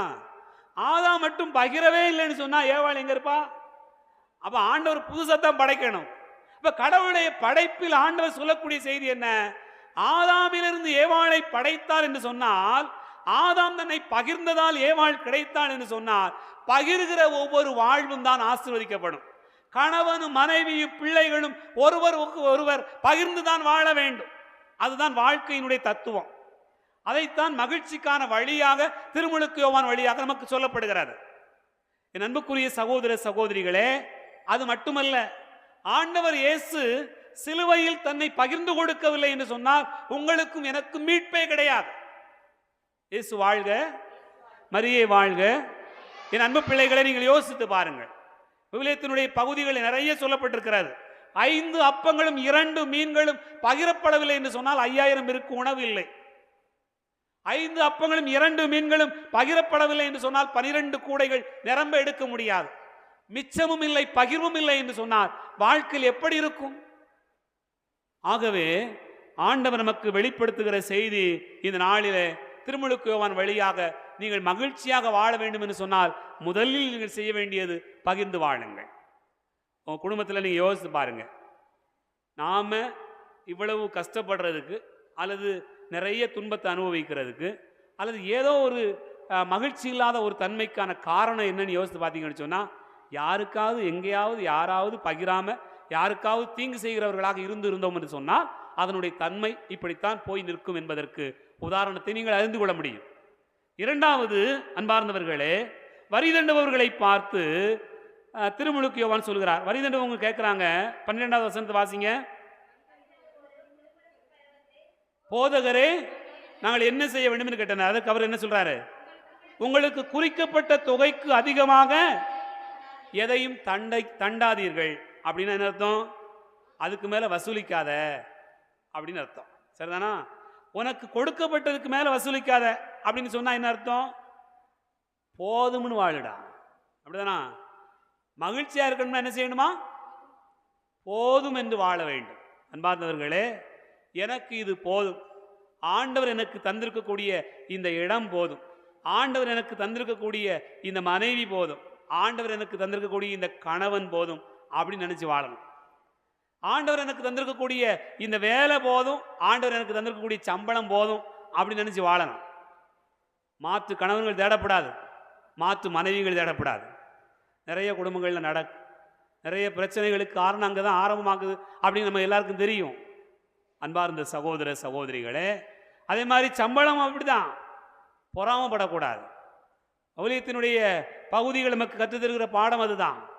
நாம் நினைத்து பார்க்கிறோம், போதும் என்கிற மனம்தான் உங்களுடைய வாழ்க்கையில் அதிகமாக வசூலிக்கணும், அதிகமாக சேர்க்கணும் என்கிற எண்ணத்தை விடவும் நீங்கள் நிறைவோடு வாழ்வதற்கான வழிகாட்டும். பாருங்க, வேண்டும் என்கிற மனம் நிறைவடைவதே இல்லை. வேண்டும் என்கிற மனம் சாகு வரையிலும் வேண்டும் என்றுதான் சொல்லும். போதும் என்கிற மனம் வாழும் போதே அது நிறைவாய் இருக்கும். அதை நீங்கள் அனுபவிக்க முடியும். அன்புக்குரிய சகோதர சகோதரிகளே, ஆண்டவர் இயேசு சொல்லுகிற ஓமையை பாருங்கள். அறிவற்ற ஒரு செல்வந்தனுடைய ஓமையிலே பார்க்கிறோம். அவன் வேண்டும் வேண்டும் நினைச்சிட்டே இருந்தான். ஆண்டவன் சொல்றாரு, டேய் இதெல்லாம் யாருக்கு நீ வச்சிருந்தா என்னத்துக்கு ஆகும்? அப்போ போதும், இதை அடுத்தவருக்கு கொடுக்க வேண்டும் என்கிற மனதோடு வாழுகிற அந்த வாழ்க்கை தான் நீங்கள் மகிழ்ச்சிக்கான வழி என்று விவிலியம் நமக்கு கற்றுத்தருகிறார். அடுத்து பாருங்க, படை வீரர்களுக்கு ஆண்டவர் திருமுழுக்கு யோவான் வழியாக சொல்லுகிற செய்தி நிறைய இருக்கு. சிலருக்கு பாருங்க, அன்பார்ந்தவர்கள் நல்ல கவனிங்க, இயேசு வாழ்க, மரியே வாழ்க. பாருங்க, ஒன்னே ஒன்று சொல்றேன் பாருங்க, எல்லாருக்கும் சேர்த்து பகிர்ந்து வாழ்கன்னு சொன்னா புரிஞ்சிடும். உங்களை பார்த்து ஒரே ஒரு காரியத்தை சொன்னாலும் நீங்க ஆமா நம்மகிட்ட இது ஒரு குறை தான் இருக்கு, சரி பண்ணிடலாம் அப்படின்னு நினைச்சிருக்கலாம். ஆனா படை வீரர்களை பார்த்த உடனே திருமுழுக்கு யோவான் என்னெல்லாம் சொல்றாரு பாருங்க. நீங்கள் எவரையும் அச்சுறுத்தி பணம் பறிக்காதீர்கள், யார் மீதும் பொய்க்குற்றம் சுமத்தாதீர்கள், உங்கள் ஊதியமே போதும் என்று பெறுங்கள். அன்பார்ந்த சகோதர சகோதரிகளே, பாருங்க, சிலருக்கு நிறைய சொல்ல வேண்டியிருக்கு. இடே மகிழ்ச்சியா இருக்கணும்னா சொன்னதை கேளு, ஒழுங்கா படி, வேலையை பாரு, அடுத்த பிரச்சனையில் தலையிடாத, அதை செய்யாத இதை செய்யாதன்னு 10 கட்டளை மாதிரி சொல்லிட்டு இருக்கணும் சிலருக்கு. ஆனால் சிலருக்கு ஒன்றே ஒன்று சொன்னால் போதும், டேய் நல்லா போயிட்டு இருக்க ராஜா, அப்படியே போயிட்டு இருக்கட்டும், கொஞ்சம் மட்டும் உன் புத்தியை கொஞ்சம் மாற்றிக்கிட்டேன்னு சரியாயிரும் அப்படி சொன்னாலே போதும். ஆனால் அங்கே பாருங்கள், அதே மாதிரி படை வீரர்களுக்கு என்ன சொல்கிறாருன்னு சொன்னால் 3 காரியம் சொல்கிறாரு. அதில் 2 நம்ம பார்க்குறோம். ஒன்று, அச்சுறுத்தி பணம் பறிக்காதீர்கள். அப்படின்னு என்ன அர்த்தம்? தங்கிட்ட அதிகாரம் இருக்கு அப்படிங்கிறதுக்காக போற வார லாரியெல்லாம் நிப்பாட்டி 10 ரூபாயை கொடுன்னு சொல்லி கேட்குறாங்களா இல்லையா? எல்லா இடத்துலையும் நடக்கு. அவன் லோடை கொண்டு போய் சேர்க்க முன்னாடி படாத பாடுபட்டு கொண்டு போய் சேர்ப்பாங்க. நம்ம ஆளுக்கு குட்டியான வச்சிருக்கவங்களாம் கேட்டு பாருங்க, கதை நிறைய சொல்லுவாங்க. அவங்களாம் அந்த பொருளை கொண்டு போய் சேர்க்க முன்னாடி, ஏப்பா கோயம்புத்தூர் போயிட்டு வரேன், அங்கே போயிட்டு வரேன், இங்கே போயிட்டு வரேன், போயிட்டு வர்றதுக்கு முன்னாடி படாத பாடு. அப்போ அதிகாரம் தானே அதை செய்ய வைக்குது. உனக்கு சம்பளம் இல்லையா, காசு இல்லையா, உனக்கு கொடுக்கலையா, கவர்மெண்ட் உனக்கு கொடுக்காமலா இருக்கு? என் அன்புக்குரிய சகோதர சகோதரிகளே, அச்சுறுத்தி பணம் பறிக்காதீர்கள். இல்லாதவர்களிடம் நீ அதிகமாக வசூலிக்க பழகுகிறாய். காரணம் உன்னுடைய அதிகாரம், நீ வலியவன் என்பதால், உன்னுடைய அதிகாரம் உனக்கு வலியது என்பதனால் நீ அப்படி செய்கிறாய். அதை செய்யக்கூடாது என்பதுதான். இதற்கு பழைய ஏற்பாட்டில் ஒரு உதாரணம் இருக்கிறார். அரசராகமம் முதல் புத்தகம் 21வது அதிகாரத்தில் நீங்கள் வாசித்து பார்த்தீங்கன்னு சொன்னால், நாபோத்தினுடைய திராட்சை தோட்டம் பற்றிய ஒரு பகுதி சொல்லப்பட்டிருக்கிறார். ஆகாபு அரசு என்ன செய்வான்னு சொன்னால், தன்னுடைய அரண்மனைக்கு அருகில் இருக்கக்கூடிய ஒரு ஏழை விவசாயினுடைய தோட்டத்தை அபகரிக்க முயற்சி பண்ணுவான். எதை பயன்படுத்தி? தன்னுடைய அதிகாரத்தை பயன்படுத்தி. அன்புக்குரிய சகோதர சகோதரிகளே, அப்படி இருக்கிறவர்கள் எப்படி இருக்க முடியும்? மகிழ்ச்சியா வாழவே முடியாது. நீங்க மகிழ்ச்சியா இருக்கணும்னு சொன்னா, அடுத்தவங்க சொத்தை அடையணும், அடுத்தவங்கள்ட்ட பறிச்சு வாங்கணும், அடுத்தவங்களை ஏமாத்தி பிழைச்சு வாழணும் அப்படிங்கிற நினைப்பு இருக்கக்கூடாது என்பதுதான் திருமுழுக்கு யோவான் படை வீரர்களுக்கு சொல்கிற செய்தியாக பார்க்கிறோம். இன்னொரு செய்தி, படை வீரர்களுக்கு அவர் என்ன சொல்கிறார்? பிறரை குற்றம் சுமத்தாதீர்கள். என்ன சொல்லப்பட்டிருக்கிறது? பிறரை குற்றம் சுமத்தாதீர்கள். அன்பார்ந்தவர்களே, சிலர் எல்லாத்துக்கும் யாரையாவது குற்றம் சுமத்திட்டு இருப்பாங்க, சம்பந்தம் இல்லாமல் குற்றம் சுமத்துவாங்க.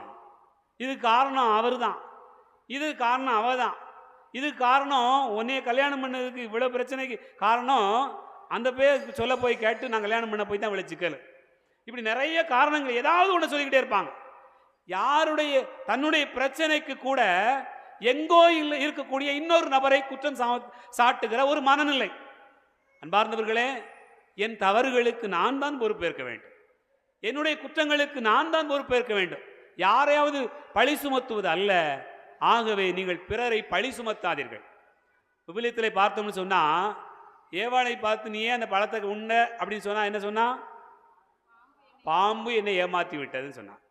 ஆதாமை பார்த்து நீ ஏன் தான் அதை சாப்பிட்ட? அவன் என்ன சொன்னா? நீர் கொடுத்த பொம்பளை தான் இதுக்கு காரணம்ட்டான். அப்போ ஆளாளுக்கு என்ன செஞ்சாருனாங்கன்னு சொன்னா, யாரையாவது குறை சொல்ல ஆரம்பிச்சாங்க.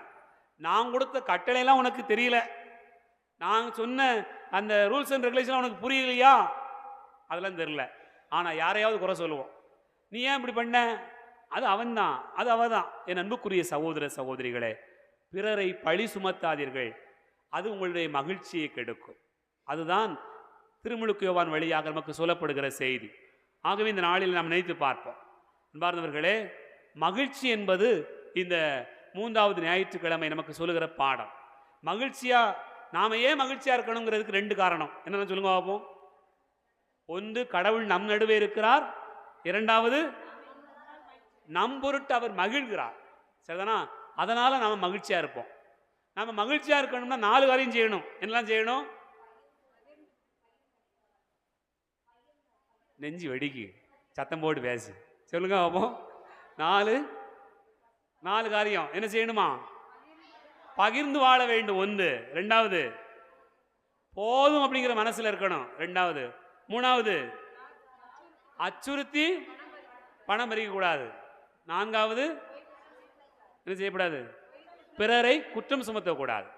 இப்போ நீங்கள் யோசிச்சு பாருங்க, உங்கள் மனசாட்சியில் உங்களை நெஞ்சிய கையை வச்சு நீங்கள் சொல்லுங்கள், நான் என்னெல்லாம் செஞ்சால் மகிழ்ச்சியாக இருக்க முடியும், என்கிட்ட என்னெல்லாம் குறையாக இருக்குது, என்ன செஞ்சால் மகிழ்ச்சியாக இருக்க முடியும்னு யோசிச்சு பாருங்க. 1 இருக்கா, 2 இருக்கா, 5 இருக்கா, 10 இருக்கா, லிஸ்ட்டு நீண்டுக்கிட்டே போயிட்டுருக்கா? யோசித்து பார்க்கணும். வேறு வழியே இல்லை. திருமுழுக்கு யோவானை பார்த்து வர வேண்டியதுதான் காலம். சரிதானா? திரும்பி வந்து திருமுழுக்கு யோவானை பார்த்து எல்லா மக்களும் நான் என்ன செய்யணும்னு கேட்டாங்களா? அதை மாதிரி ஆண்டவரை நான் என்ன செய்யணும்? ஒரு சந்தோஷம் இல்லையா? என்னன்னே தெரில. நல்லா தான் மழை பெய்யுது, ஆனால் வயலில் விதைச்சிருக்க தான் செய்தோம், ஆனால் மகிழ்ச்சியாக இல்லையே, என்ன செய்யணும் அப்படின்னு யார்கிட்ட கேட்கணும்? யார்கிட்ட கேட்கணும்? பக்கத்து வீட்டில் கேட்கக்கூடாது. யார்கிட்ட கேட்கணும்? பங்கு சாமியார்ட்டையும் கேட்கக்கூடாது. யார்கிட்ட கேட்கணும்? ஆண்டவர்கிட்ட வந்து கேட்கணும். சரிதானா? ஆண்டவர்கிட்ட வந்து ஆண்டவரை நான் மகிழ்ச்சியாக இருப்பதற்கு என்ன செய்யணும் அப்படின்னு கேளுங்க. ஆண்டவர் உங்களுக்கான பாதைகளை காட்டுவார். சிந்திப்போம். ஆமென். எழுந்து நின்று நம்முடைய நம்பிக்கை அறிக்கையிடுவோம்.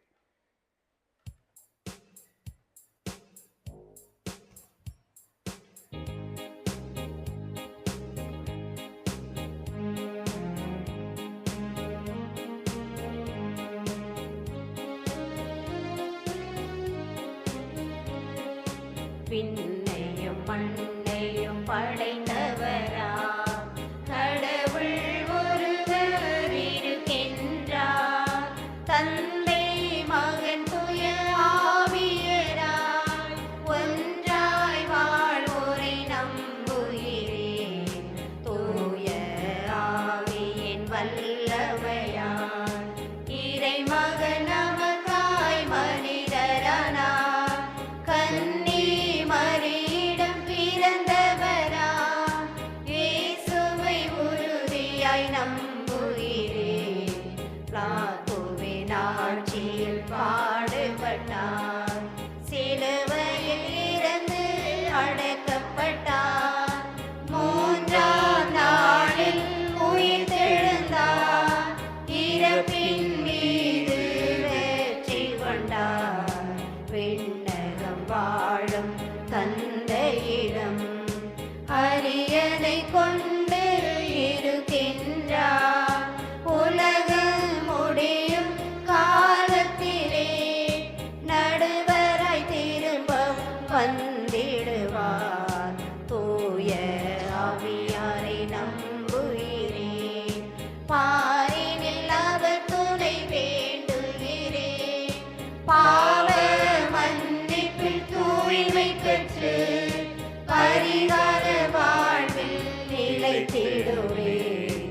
திரு அவை உழைப்பதை நம்புகிறேன். புனிதர்கள் உறவை நம்புகிறேன். உடலின் உயிர்ப்பை நிலை வாழ்வை உறுதியுடனே நம்புகிறேன்.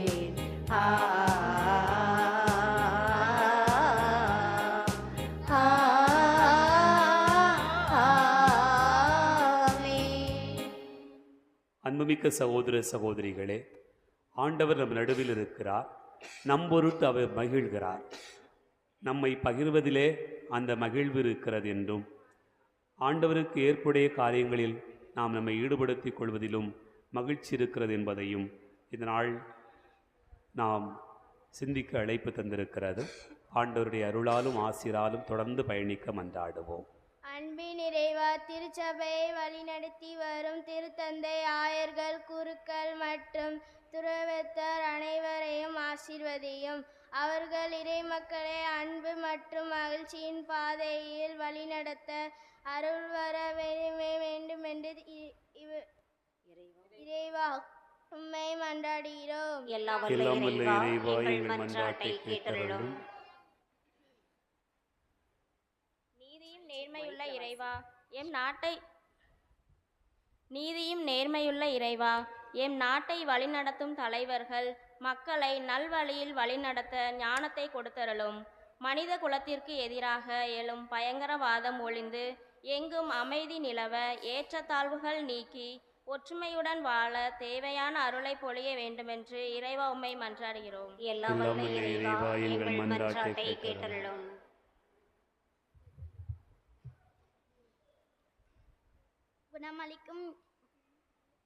குணமளிக்கும் வல்லரே என் இறைவா, மழையினால் பாதிக்கப்படும் குழந்தைகள், முதியோர்கள் அனைவரும் கைவிடப்பட்டவர்கள் அனைவரோடும் தேவையான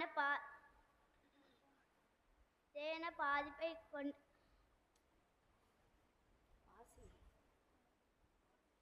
தேவையான பாதுகாப்பும் கொடுத்தரும்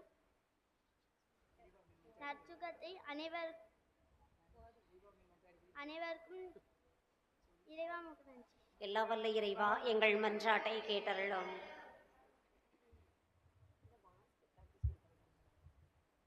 தோழமையின் நாயகனே எம்மிறைவா, வரப்போகும் கிறிஸ்து பெருவிழாவை நாங்கள் வெறும் வெளி அடையாளங்களை தவிர்த்து ஆடம்பரங்களை குறைத்து ஆன்மீக தயாரிப்பில் எங்களை நன்கு தயாரித்து இயேசுவின் பிறப்பின் செய்தியை நற்செய்தியாக சான்று பகிர்ந்து மகிழ்ச்சியோடு வாழ அருளை தர வேண்டும் என்று இறைவா உம்மை மன்றாடுகிறோம். எல்லாம் வல்ல இறைவா, எங்கள் மன்றாட்டை கேட்டருளும். குடும்பங்களை உருவாக்குபவரே எம் இறைவா, இன்றைய ஞாயிறு திருப்பலியை சிறப்பித்து கொண்டிருக்கும் இயேசுவின் திரு இறுதிய அன்பிய குடும்பங்களை ஆசீர்வதியும்.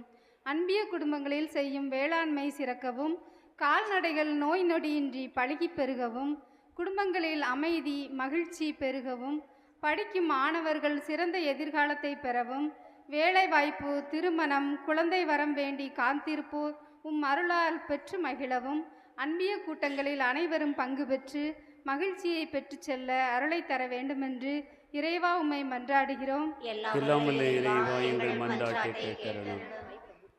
கண்களை மூடி கரங்களை குவித்து நம்முடைய தனிப்பட்ட தேவைகளுக்காக ஆண்டவரை நோக்கி மௌனமாக ஜெபிப்போம். கண்களை மூடுவோம், கரங்களை குவிப்போம்.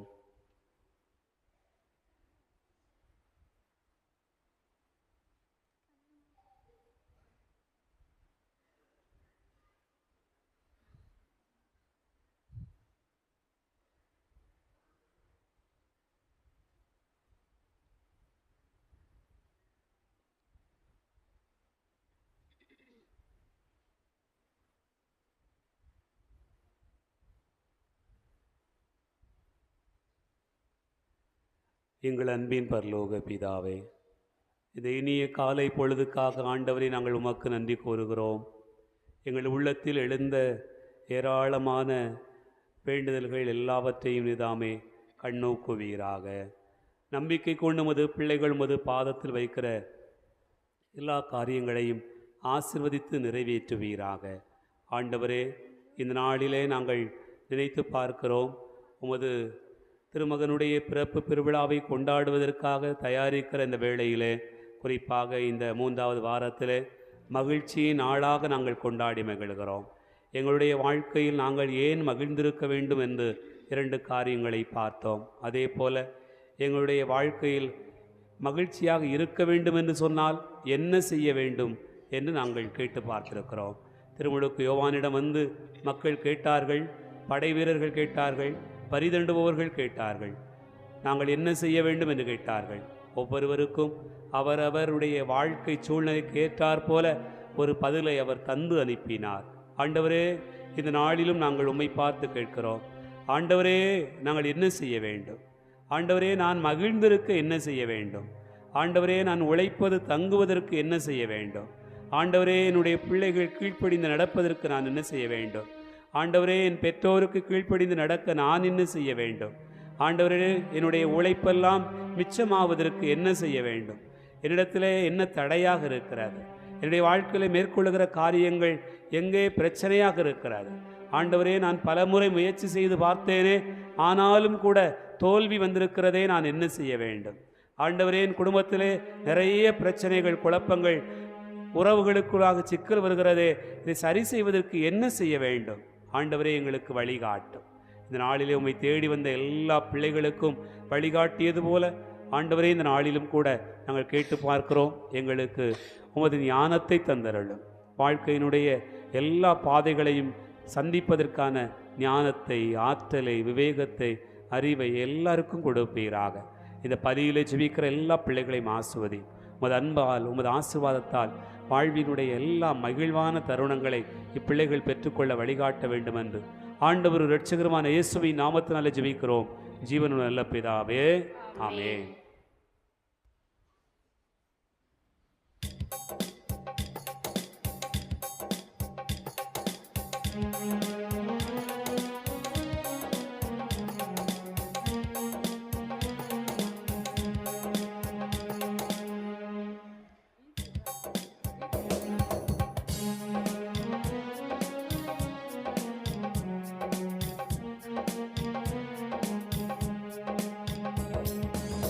காணிக்கை தரும் நேரம் கடவுளே உன் திருமுன்னே அன்பென்னும் பலியாக அள்ளி தரும் நேரம். என்னை படைத்தே இன்றும் என்றும் உந்தன் உகந்த காணிக்கையாய் என்னை படைத்தே இன்றும் என்றும் உந்தன் உகந்த காணிக்கையாய். காணிக்கை தரும் நேரம் கடவுளே உன் திருமுன்னே அன்பென்னும் பலியாக அள்ளி தரும் நேரம்.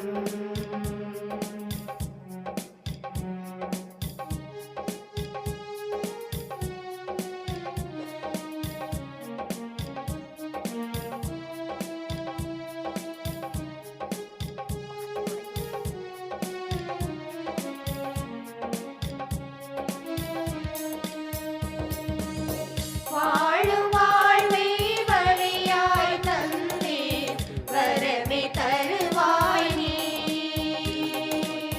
வாழும் வாழ்வை பலியாய் தந்தே வரமே தருவாய் நீ. போதும் என்ற மனமே தந்து பொறுத்து கொள்வாய் நீ. போதும் என்ற மனமே தந்து பொறுத்து கொள்வாய் நீ. என் அன்பு தேவனும் நீ, என் வாழ்வின் ஜீவனும் நீ. என் அன்பு தேவனும் நீ, என் வாழ்வின் ஜீவனும் நீ. என் வாழ்வின் ஜீவனும் நீ. காணிக்கை தரும் நேரம் கடவுளே உன் திருமுன்னே அன்பென்னும் பலியாக அள்ளி தரும் நேரம்.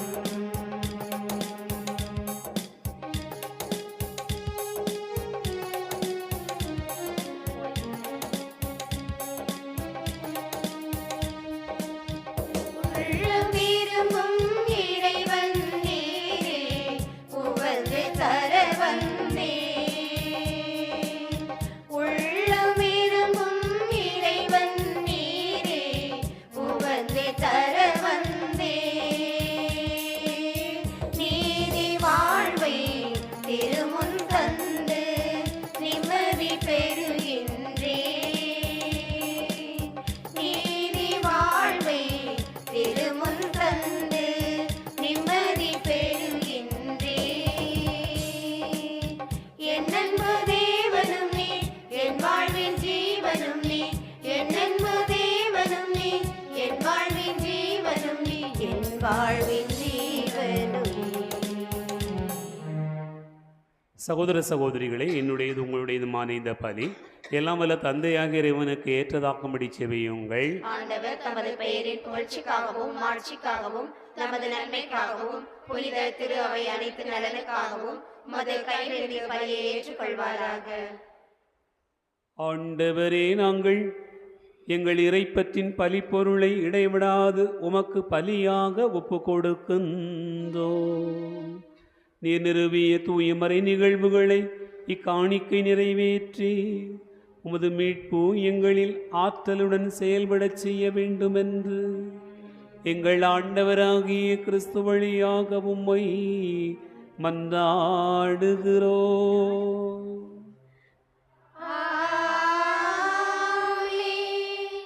ஆண்டவர் உங்களோடு இருப்பாராக.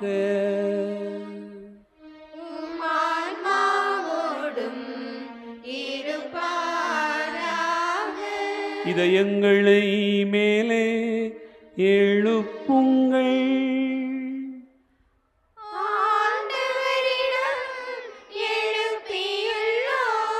நம் இறைவனாகிய ஆண்டவருக்கு நன்றி கூறுவோம்.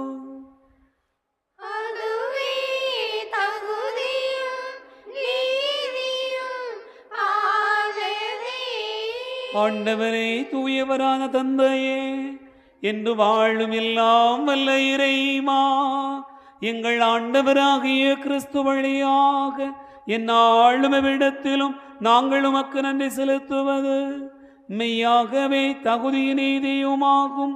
எங்கள் கடமையும் மீட்புக்குரிய செயலுமாகும்.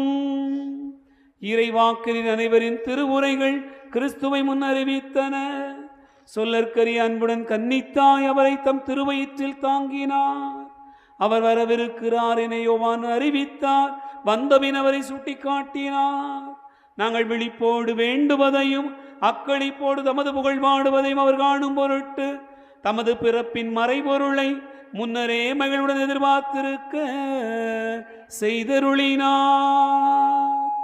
ஆகவே வானகணிகளோடு வந்து சேர்ந்து நாங்கள் உம்மை புகழ்ந்து ஒரே குரலாய் பாடுவதாவது: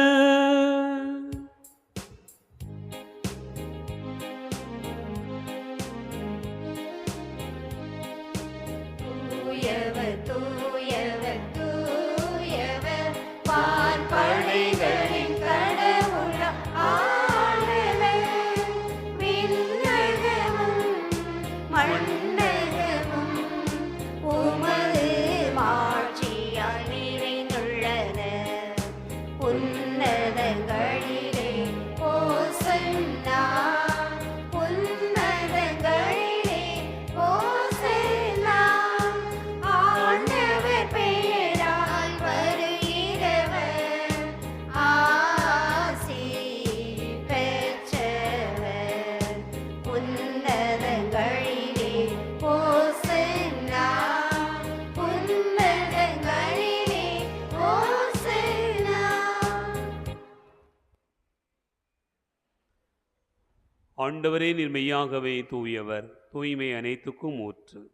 ஆகவே உம்முடைய ஆவியை பொழிந்து இக்காணிக்கைகளை தூய்மைப்படுத்த உம்மை வேண்டுகிறோம். இவ்வாறு எங்கள் ஆண்டவர் இயேசு கிறிஸ்துவின் உடலாகவும் இரத்தமாகவும் எங்களுக்கு இவை மாறுவனவாக. அவர் பாடுபட உளம் கனிந்து தம்மை கையளித்த போது அப்பத்தை எடுத்து நன்றி செலுத்தி அதை பிட்டு தம் சீடர்களுக்கு அளித்து அவர் கூறியதாவது: அனைவரும் இதிலிருந்து பெற்று உண்ணுங்கள், ஏனெனில் இது உங்களுக்காக கையளிக்கப்படும் என் உடல்.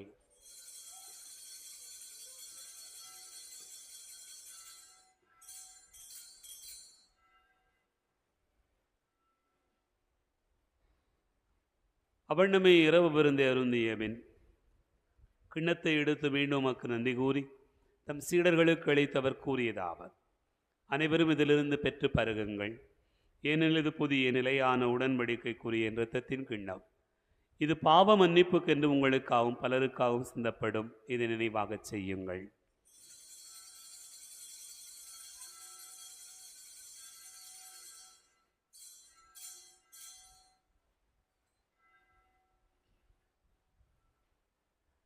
நம்பிக்கையின் மறை பொருள்.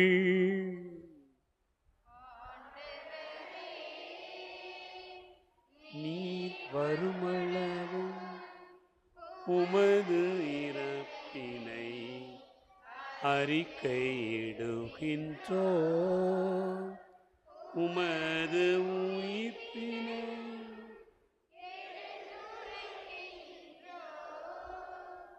ஆகவே ஆண்டவரை நாங்கள் கிறிஸ்துவின் இறப்பினையும் உயிர்ப்பினை நினைவு கூர்ந்து வாழ்வதரும் அப்பத்தையும் மீட்பளிக்கும் கிண்ணத்தையும் உமக்கு ஒப்புக் கொடுக்கிறோம்.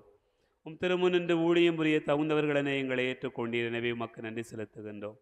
மேலும் கிறிஸ்துவின் உடலிலும் இரத்தத்திலும் பங்கு கொள்ளும் எங்களை தூய ஆவியார் ஒன்று சேர்க்க வேண்டுமென உம்மை தாழ்மையுடன் மன்றாடுகிறோம். ஆண்டவரே, உலகெங்கும் வரவே இருக்கும் திரு அவையை நினைவு கூர்ந்தருளும். எங்கள் திருத்தந்தை பிரான்சிஸ், எங்கள் ஆயரந்தோடி சாமி, எல்லா திருநிலையினர் ஆகிய அனைவரோடும் திரு அவை அன்பில் நிறைவு பெறச் செய்தருளும். உயிர்த்தெழும் எதிர்நோக்கோடு துயில் கொள்கிற எங்கள் சகோதர சகோதரிகளையும் இறந்தோர் அனைவரையும் இரக்கத்தோடு நினைவு கூர்ந்து திருமுக ஒளியினுள் ஏற்றருளும். எங்கள் அனைவர் மீதும் இரக்கமாயிரும்.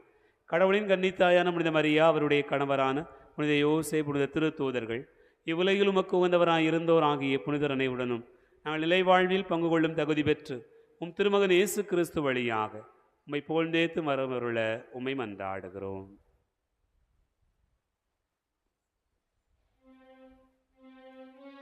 இவர் வழியாக இவரோடு இவரில் எல்லாம் வல்ல இறைவனாகிய தந்தையே, தூயாவியாரின் ஒன்றிப்பில் எல்லா புகழும் ஆட்சியும் என்னென்றும் உமக்கு உரியதே.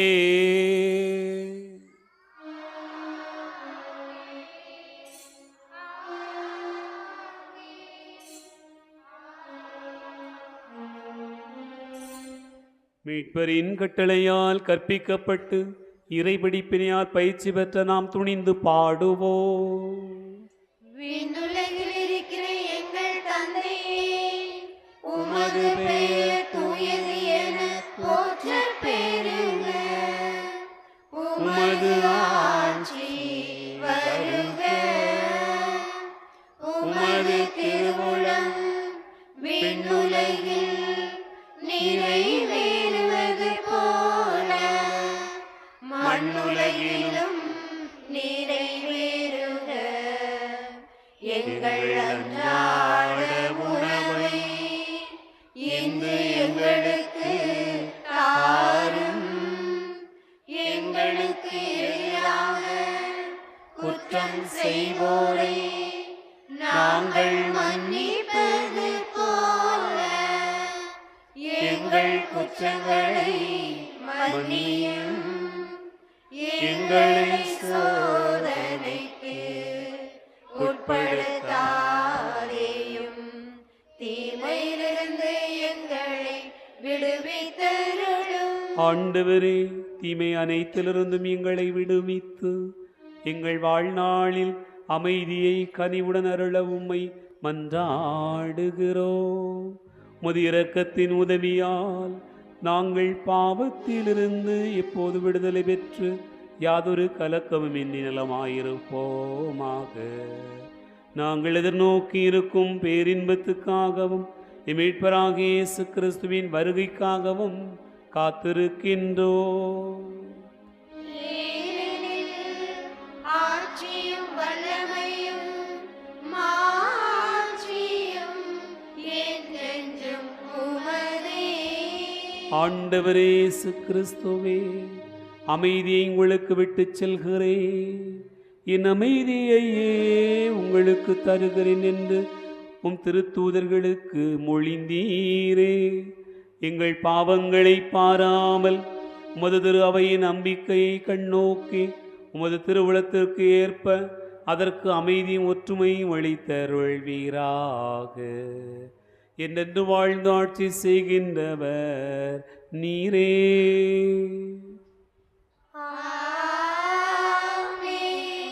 ஆண்டவருடைய அமைதி உங்களுடன் இருப்பதாக.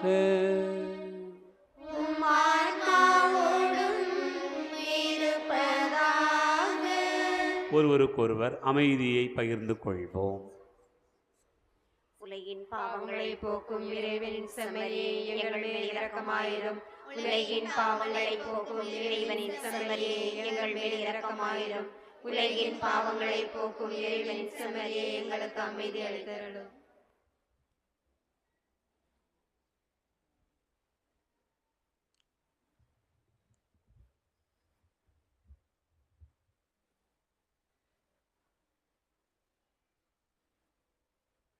இதோ இறைவனின் செம்மறி, இதோ உலகின் பாவங்களை போக்குகிறவர்.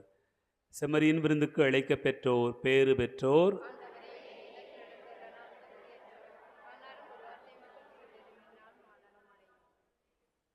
கிறிஸ்துவின் தொழுவத்தை காத்து நித்திய வாழ்வளிப்பதாக.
அழியாத உணவே என்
என்னுயிர் இயேசுவே வா வா வா வா இறைவா வாழ்வின் உறவா என்னுயிர் இயேசுவே வா வா உயிர் தரும் உணவே இறைவா என் உயிருக்குள் உயிராய் வா வா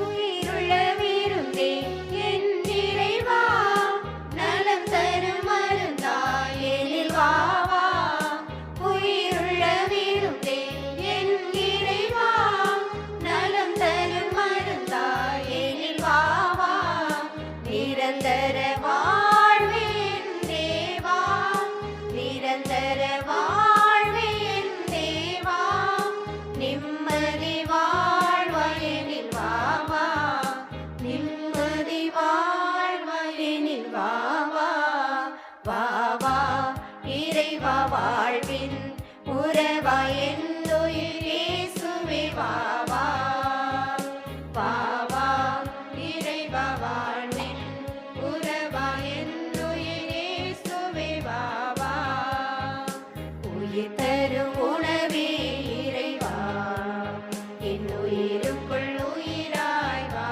வா அருள் தரும் ஊற்றே இறைவா நல்லாற்றலாய் என் உள்ளம் வா வா அருள் தரும் ஊற்றே இறைவா நல்லாற்றலாய் என் உள்ளம் வா வா வா வா இறைவா வாழ்வின் உறவா என்னுயிர் இயேசுவே வா வா வா வா இறைவா வாழ்வின் உறவா என்னுயிர் இயேசுவே வா வா 15ஆம் தேதி ஞாயிற்றுக்கிழமை திருவுரை காலம் 3ஆம் ஞாயிறு. 16ஆம் தேதி திங்கட்கிழமை வாரத்தின் திங்கள். 17ஆம் தேதி செவ்வாய்க்கிழமை டிசம்பர் 17. 18ஆம் தேதி புதன்கிழமை டிசம்பர் 18. 19ஆம் தேதி வியாழக்கிழமை டிசம்பர் 19. 20ஆம் தேதி வெள்ளிக்கிழமை டிசம்பர் 20. 21ஆம் தேதி சனிக்கிழமை டிசம்பர் 21. 22ஆம் ஞாயிற்றுக்கிழமை திருவுரை காலம் 4ஆம் ஞாயிறு.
ஆண்டவர் இயேசு கிறிஸ்துவில் அன்பு நிறைந்த சகோதர சகோதரிகளே, உங்கள் அனைவருக்கும் இயேசுவின் இனி நாமத்தில் அன்பு கலந்த வணக்கத்தையும் வாழ்த்துக்களையும் தெரிவித்துக் கொள்கிறேன். இன்று திருப்பலியை சிறப்பித்த திருஹிருதய அன்பியத்தார் நாம் அனைவரும் இணைந்து ஜெபிக்கிற விதத்தில் நேற்றைய தினமே ஆலயத்தை சுத்தம் செய்து வழிபாட்டிற்கான தயாரிப்பு செய்து நமக்கு நல்ல ஏற்பாடுகளை செய்து கொடுத்திருக்கிறார்கள். ஆகவே திருஹிருதய அன்பியத்தில் இருக்கக்கூடிய அனைத்து பொறுப்பாளர்கள், வழிகாட்டிகள் அனைவருக்கும் நம்முடைய நெஞ்சார்ந்த நன்றிகளை கரம் தட்டி அன்போடு தெரியப்படுத்திக் கொள்வோம். வருகின்ற ஞாயிற்றுக்கிழமை திருவருகை காலத்தினுடைய 4வது ஞாயிறு. அந்த நாளை அன்னை தெரசா அன்பியத்தார் சிறப்பிக்க கேட்டுக்கொள்ளப்படுகிறீர்கள். அதற்கு முன்பாக ஆலயத்தை சுத்தம் செய்து வழிபாட்டிற்கு தயாரிப்பு செய்ய அன்போடு கேட்டுக்கொள்கிறேன். மாணவர்களே, இன்று வழக்கம் போல மறைக்கல்வி வகுப்புகள் இளையோருக்கான கூட்டம் நடைபெறும். அனைவரும் கலந்து கொள்ள அன்போடு கேட்டுக்கொள்ளப்படுகிறீர்கள். இன்று மாலை கிறிஸ்மஸ் கேரல்ஸ் அன்னை வேளாங்கண்ணி அன்பியம், தூய பவுல், தூய பேதுரு மற்றும் புனித வியாகுலின் அன்பிய பகுதிகளில் நடைபெறும். பல முறை அறிவிப்பு செய்து இன்றைக்கு வாய்ப்பு இருக்கிறது. ஆகவே இந்த பகுதியில் இருக்கக்கூடிய அன்பிய பொறுப்பாளர்கள் தயார் நிலையில் இருக்கும்படியாக அன்போடு கேட்டுக்கொள்கிறேன். அன்பிய குடும்பங்களும் தயார் நிலையில் இருக்கும்படியாக கேட்டுக்கொள்கிறேன். அன்பார்ந்தவர்களே, திங்கட்கிழமை மாலையில் புனித சூசையப்பர் மற்றும் குழந்தை இயேசு அன்பிய பகுதிகளில் கிறிஸ்துமஸ் கேரல்ஸ் நடைபெறும் என்பதை அன்போடு தெரியப்படுத்திக் கொள்கிறேன். செவ்வாய்க்கிழமை காலையில் திருப்பலி நடைபெறும். மாலையில் அன்னை தெரசா மற்றும் திரு இருதய அன்பிய பகுதிகளில் கிறிஸ்து பிறப்பு கீத ஆராதனை நடைபெறும் என்பதை அன்போடு மீண்டும் நினைவூட்டுகிறேன். வருகின்ற ஞாயிற்றுக்கிழமை திருப்பலிக்கு பிறகு பங்கு பேரவை கூட்டமானது ஆலயத்தில் வைத்து நடைபெறும். ஆகவே பங்கு பேரவை உறுப்பினர்கள் கலந்து கொள்ள அன்போடு கேட்டுக்கொள்ளப்படுகிறீர்கள். அன்பார்ந்தவர்களே, புனித அந்தோணியார் அன்பிய கூட்டமானது மரிய மிக்கேல் சூசையம்மாள் அவர்களுடைய இல்லத்தில் வைத்து இன்று ஞாயிற்றுக்கிழமை மாலை 6 மணிக்கு நடைபெறுகிறது. ஆகவே அந்தோணியார் அன்பியத்தில் இருக்கக்கூடிய இறைமக்கள் தவறாது கலந்து கொள்ள கேட்டுக்கொள்ளப்படுகிறீர்கள். அப்போ தான் யோசனை வரும்னு வாங்க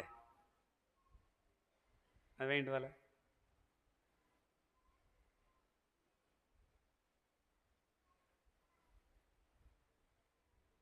குழந்தை தெரசாள் அன்பிய கூட்டமானது அலெக்சாண்டர் உஷா அவர்களுடைய வீட்டில் வைத்து இன்று இரவு 7 மணிக்கு நடைபெறுகிறது. ஆகவே குழந்தை தெரசாள் அன்பியத்தைச் சேர்ந்த இறைமக்கள் இவர்களுடைய இல்லத்திலே கூடும்படியாக அன்போடு கேட்டுக்கொள்ளப்படுகிறீர்கள். அன்பார்ந்தவர்களே, கிறிஸ்மஸ் மரம் முளைச்சி வந்துடுச்சு பார்த்தீங்களா? அதில் தொட்டிலெலாம் கட்டி போட்டிருக்கு பார்த்தீங்களா? அதனால் சின்ன சின்ன ஒரு சீட்டு போடப்பட்டிருக்கிறது. ஒரு வேளை உங்களுக்கு இது புதுமையான இதாக இருக்கலாம். வழக்கமாக இது எல்லா ஊர்களிலேயும் நான் இருந்த பங்குகளிலே செய்திருக்கிறேன். ஆகவே இன்றைக்கு ஒரு புதிய முயற்சியாக செய்வோம் என்று நினைக்கிறேன். வழக்கமாக நம்ம கிறிஸ்மஸ் அன்னைக்கு யாருக்காவது ஒரு உதவி செய்யணும்னு நினைப்போம். ஒரு சின்ன பிள்ளைகளுக்கோ ஏழைகளுக்கோ யாருக்காவது ஒரு சேலையோ சட்டத்துணியோ அது குழந்தைகளுக்கு செய்கிறது வழக்கமாக வைத்திருக்கலாம். இப்போ நம்ம இந்த ஆண்டு அதை எப்படி செய்கிறோம்னு சொன்னால், நம்ம பள்ளிக்கூடத்தில் படிக்கக்கூடிய ஒரு 24 பிள்ளைங்களுக்கு 24 பிள்ளைங்களுடைய அது எத்தனாம் வகுப்பு, அவங்க பேர் அதெல்லாம் இருக்கிறது. அதனால் எத்தனாம் வகுப்பு மட்டும் இருக்குது. பேர் லிஸ்ட் வேணும்னா சிஸ்டர்கிட்ட தான் கேட்கணும். சிஸ்டர் தீவா சிஸ்டர்கிட்ட கடைசி சீட்டு எடுக்கிறவங்க வாங்கிக்கலாம், சரியாக போய் கேட்டுக்கிடலாம். ஆனால் 24 சீட்டு போடப்பட்டிருக்கிறது. நம்முடைய பள்ளியில் படிக்கக்கூடிய குழந்தைகள் அவங்க வீட்டில் ஒன்று அப்பா அம்மா இல்லாமல் இருக்கலாம், அல்லது யாராவது இல்லாமல் இருக்கலாம், அல்லது ரொம்ப கஷ்டப்படுற ஃபேமிலியாக இருக்கலாம். நம்ம ஊரை சேர்ந்தவங்களாக இருப்பாங்க, வெளியூரை சேர்ந்தவங்களாக இருப்பாங்க, கிறிஸ்தவங்களாகவும் இருப்பாங்க, இந்துக்களாகவும் இருப்பாங்க. நம்முடைய பள்ளிக்கூடத்தில் படிப்பாங்க. அதனால் நீங்கள் ஒரு சீட்டு எடுக்கலாம். உங்களால் முடிஞ்ச அளவுக்கு அந்த பிள்ளைகளுக்கு நீங்கள் அதனுடைய நம்பர் தான் போடப்பட்டிருக்கு. இப்போ 7ஆம் நம்பர் அப்படின்னு சொன்னால் எத்தனாம் வகுப்பு மாணவன் மாணவி அப்படின்னு போடப்பட்டிருக்கும். அந்த பிள்ளைக்கு எந்த மாதிரி ட்ரெஸ் எடுக்கணும் அப்படின்னு நீங்கள் உங்களுக்கு தெரியாது இல்லை. அது பேரும் வாங்கணும்னு சொன்னால் சீட்டு எடுக்கிறவங்க எடுத்து முடித்த பிறகு சிஸ்டரை பார்த்தீங்கன்னா அது யாருக்கு அப்படிங்கிற பேரை உங்களுக்கு சொல்லுவாங்க. நீங்கள் அதை ரகசியமாக வச்சுருந்து ஜெபம் பண்ணி அந்த பிள்ளைக்காக ஒரு தியாகத்தோடு இந்த உதவி செய்யலாம் அப்படின்னு நினைக்கிறேன்.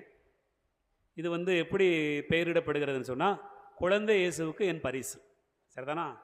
இந்த சீட்டு குழந்தை இயேசுவுக்கு என் பரிசு அப்படின்னு சொல்லி அந்த சீட்டுக்கு பெயர் வைக்கப்பட்டிருக்கிறது. இது யாருக்கும் கட்டாயம் கிடையாது. நீங்கள் கட்டாயம் எடுத்து தான் ஆகணும் அப்படின்னு சட்டமெல்லாம் கிடையாது. முடிந்தவர்கள் இதை செய்யலாம். நாம ஏதாவது ஒன்று செய்வோமே, ஒரு பிள்ளைக்கு ஒரு உதவி செய்வோமே அப்படின்னு நீங்கள் நினச்சா திருப்பலி முடிந்த பிறகு இந்த சீட்டை எடுத்து ஒரு எளிய ஏழை குழந்தைக்கு நீங்கள் இந்த உதவியை செய்ய அன்போடு கேட்டுக்கொள்ளப்படுகிறீர்கள். குழந்தை இயேசுவுக்கு என் பரிசு அப்படிங்கிற இந்த சீட்டானது எடுக்கப்பட்டு நீங்கள் கொடுத்து அதுங்க வந்த பிறகு நம்ம புது வருஷத்து அன்னைக்கு திருப்பலிக்கு பிறகு வந்திருக்கக்கூடிய பிள்ளைங்களுக்கு நம்ம கொடுப்போம். சரிதானா? வராத பிள்ளைங்களுக்கு நம்முடைய பள்ளிக்கூடத்தில் வச்சு கொடுப்போம். சரியா? செய்யலாமா? விரும்புகிறவங்க எடுத்து கொடுங்க. சரியா? ஒரு புதிய முயற்சி, நம்முடைய பங்கில் புதிய முயற்சி. பல இடங்களில் இது ஏற்கனவே நடைபெற்று வருகிறது. அதனால் நிறைய பேருக்கு போடலை. இப்போ கேட்டால் வயசானவங்க, முடியாதவங்க, சேலை சட்டை அப்படிலாம் கேட்பாங்க. நம்ம அப்படி எடுக்காமல் நம்ம பள்ளிக்கூடத்தில் படிக்கிற பிள்ளைங்களுக்காவது நம்ம செய்வோமே அப்படிங்கிறதுக்காக ரொம்ப தகுதியான பிள்ளைகளை மட்டும் தேர்ந்தெடுத்து அதை செய்கிறோம். உதவி செய்ய அன்போடு கேட்டுக்கொள்கிறேன். குழந்தை இயேசுவுக்கு நீங்கள் கொடுக்கக்கூடிய இது ஒரு பெரிய பரிசாக இருக்கும். என்பதையும் அன்போடு தெரியப்படுத்திக் கொள்கிறேன். எழுந்து நிற்போம், ஆண்டவருக்கு நன்றி கூறுவோம்.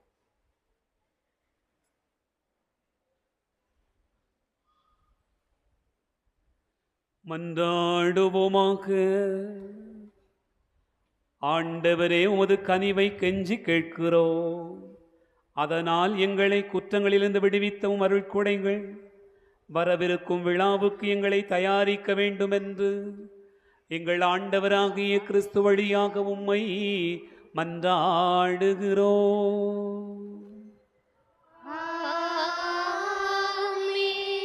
ஆண்டவர் உங்களோடு இருப்பாராக.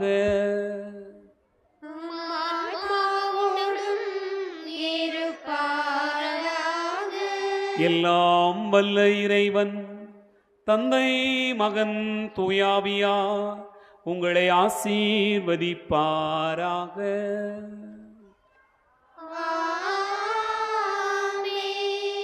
சென்று வாழுவோம். திருப்பலி நிறைவேறிற்று.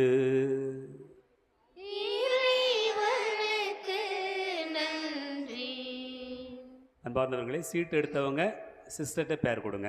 சரிதான், நன்றி. அலையுளிரருணனை அணிந்திடுமா மணி முடி மாமரினே. அலையுளிரருணனை அணிந்திடுமா மணி முடி மாமரினே. வாழ்க்கையின் பேரரசி வலுவில்லா மாதரசி. வாழ்க்கையின் பேரரசி வலுவில்லா மாதரசி. கலையெல்லாம் சேர்ந்தெழும் தலைவியும் நீ எல்லாம் காலமும் காத்திடுவாய்.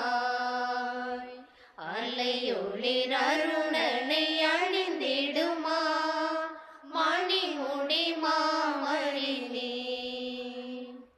அகால வேளையிலே அம்மா உன் கருணையாலே. அகால வேளையிலே அம்மா உன் கருணையாலே. பொல்லாத கோழியின் தொல்லைகள் நீங்கிட வல்ல உன் மகனிடம் கேள். அலையொளிர் அருணனை அணிந்திடுமா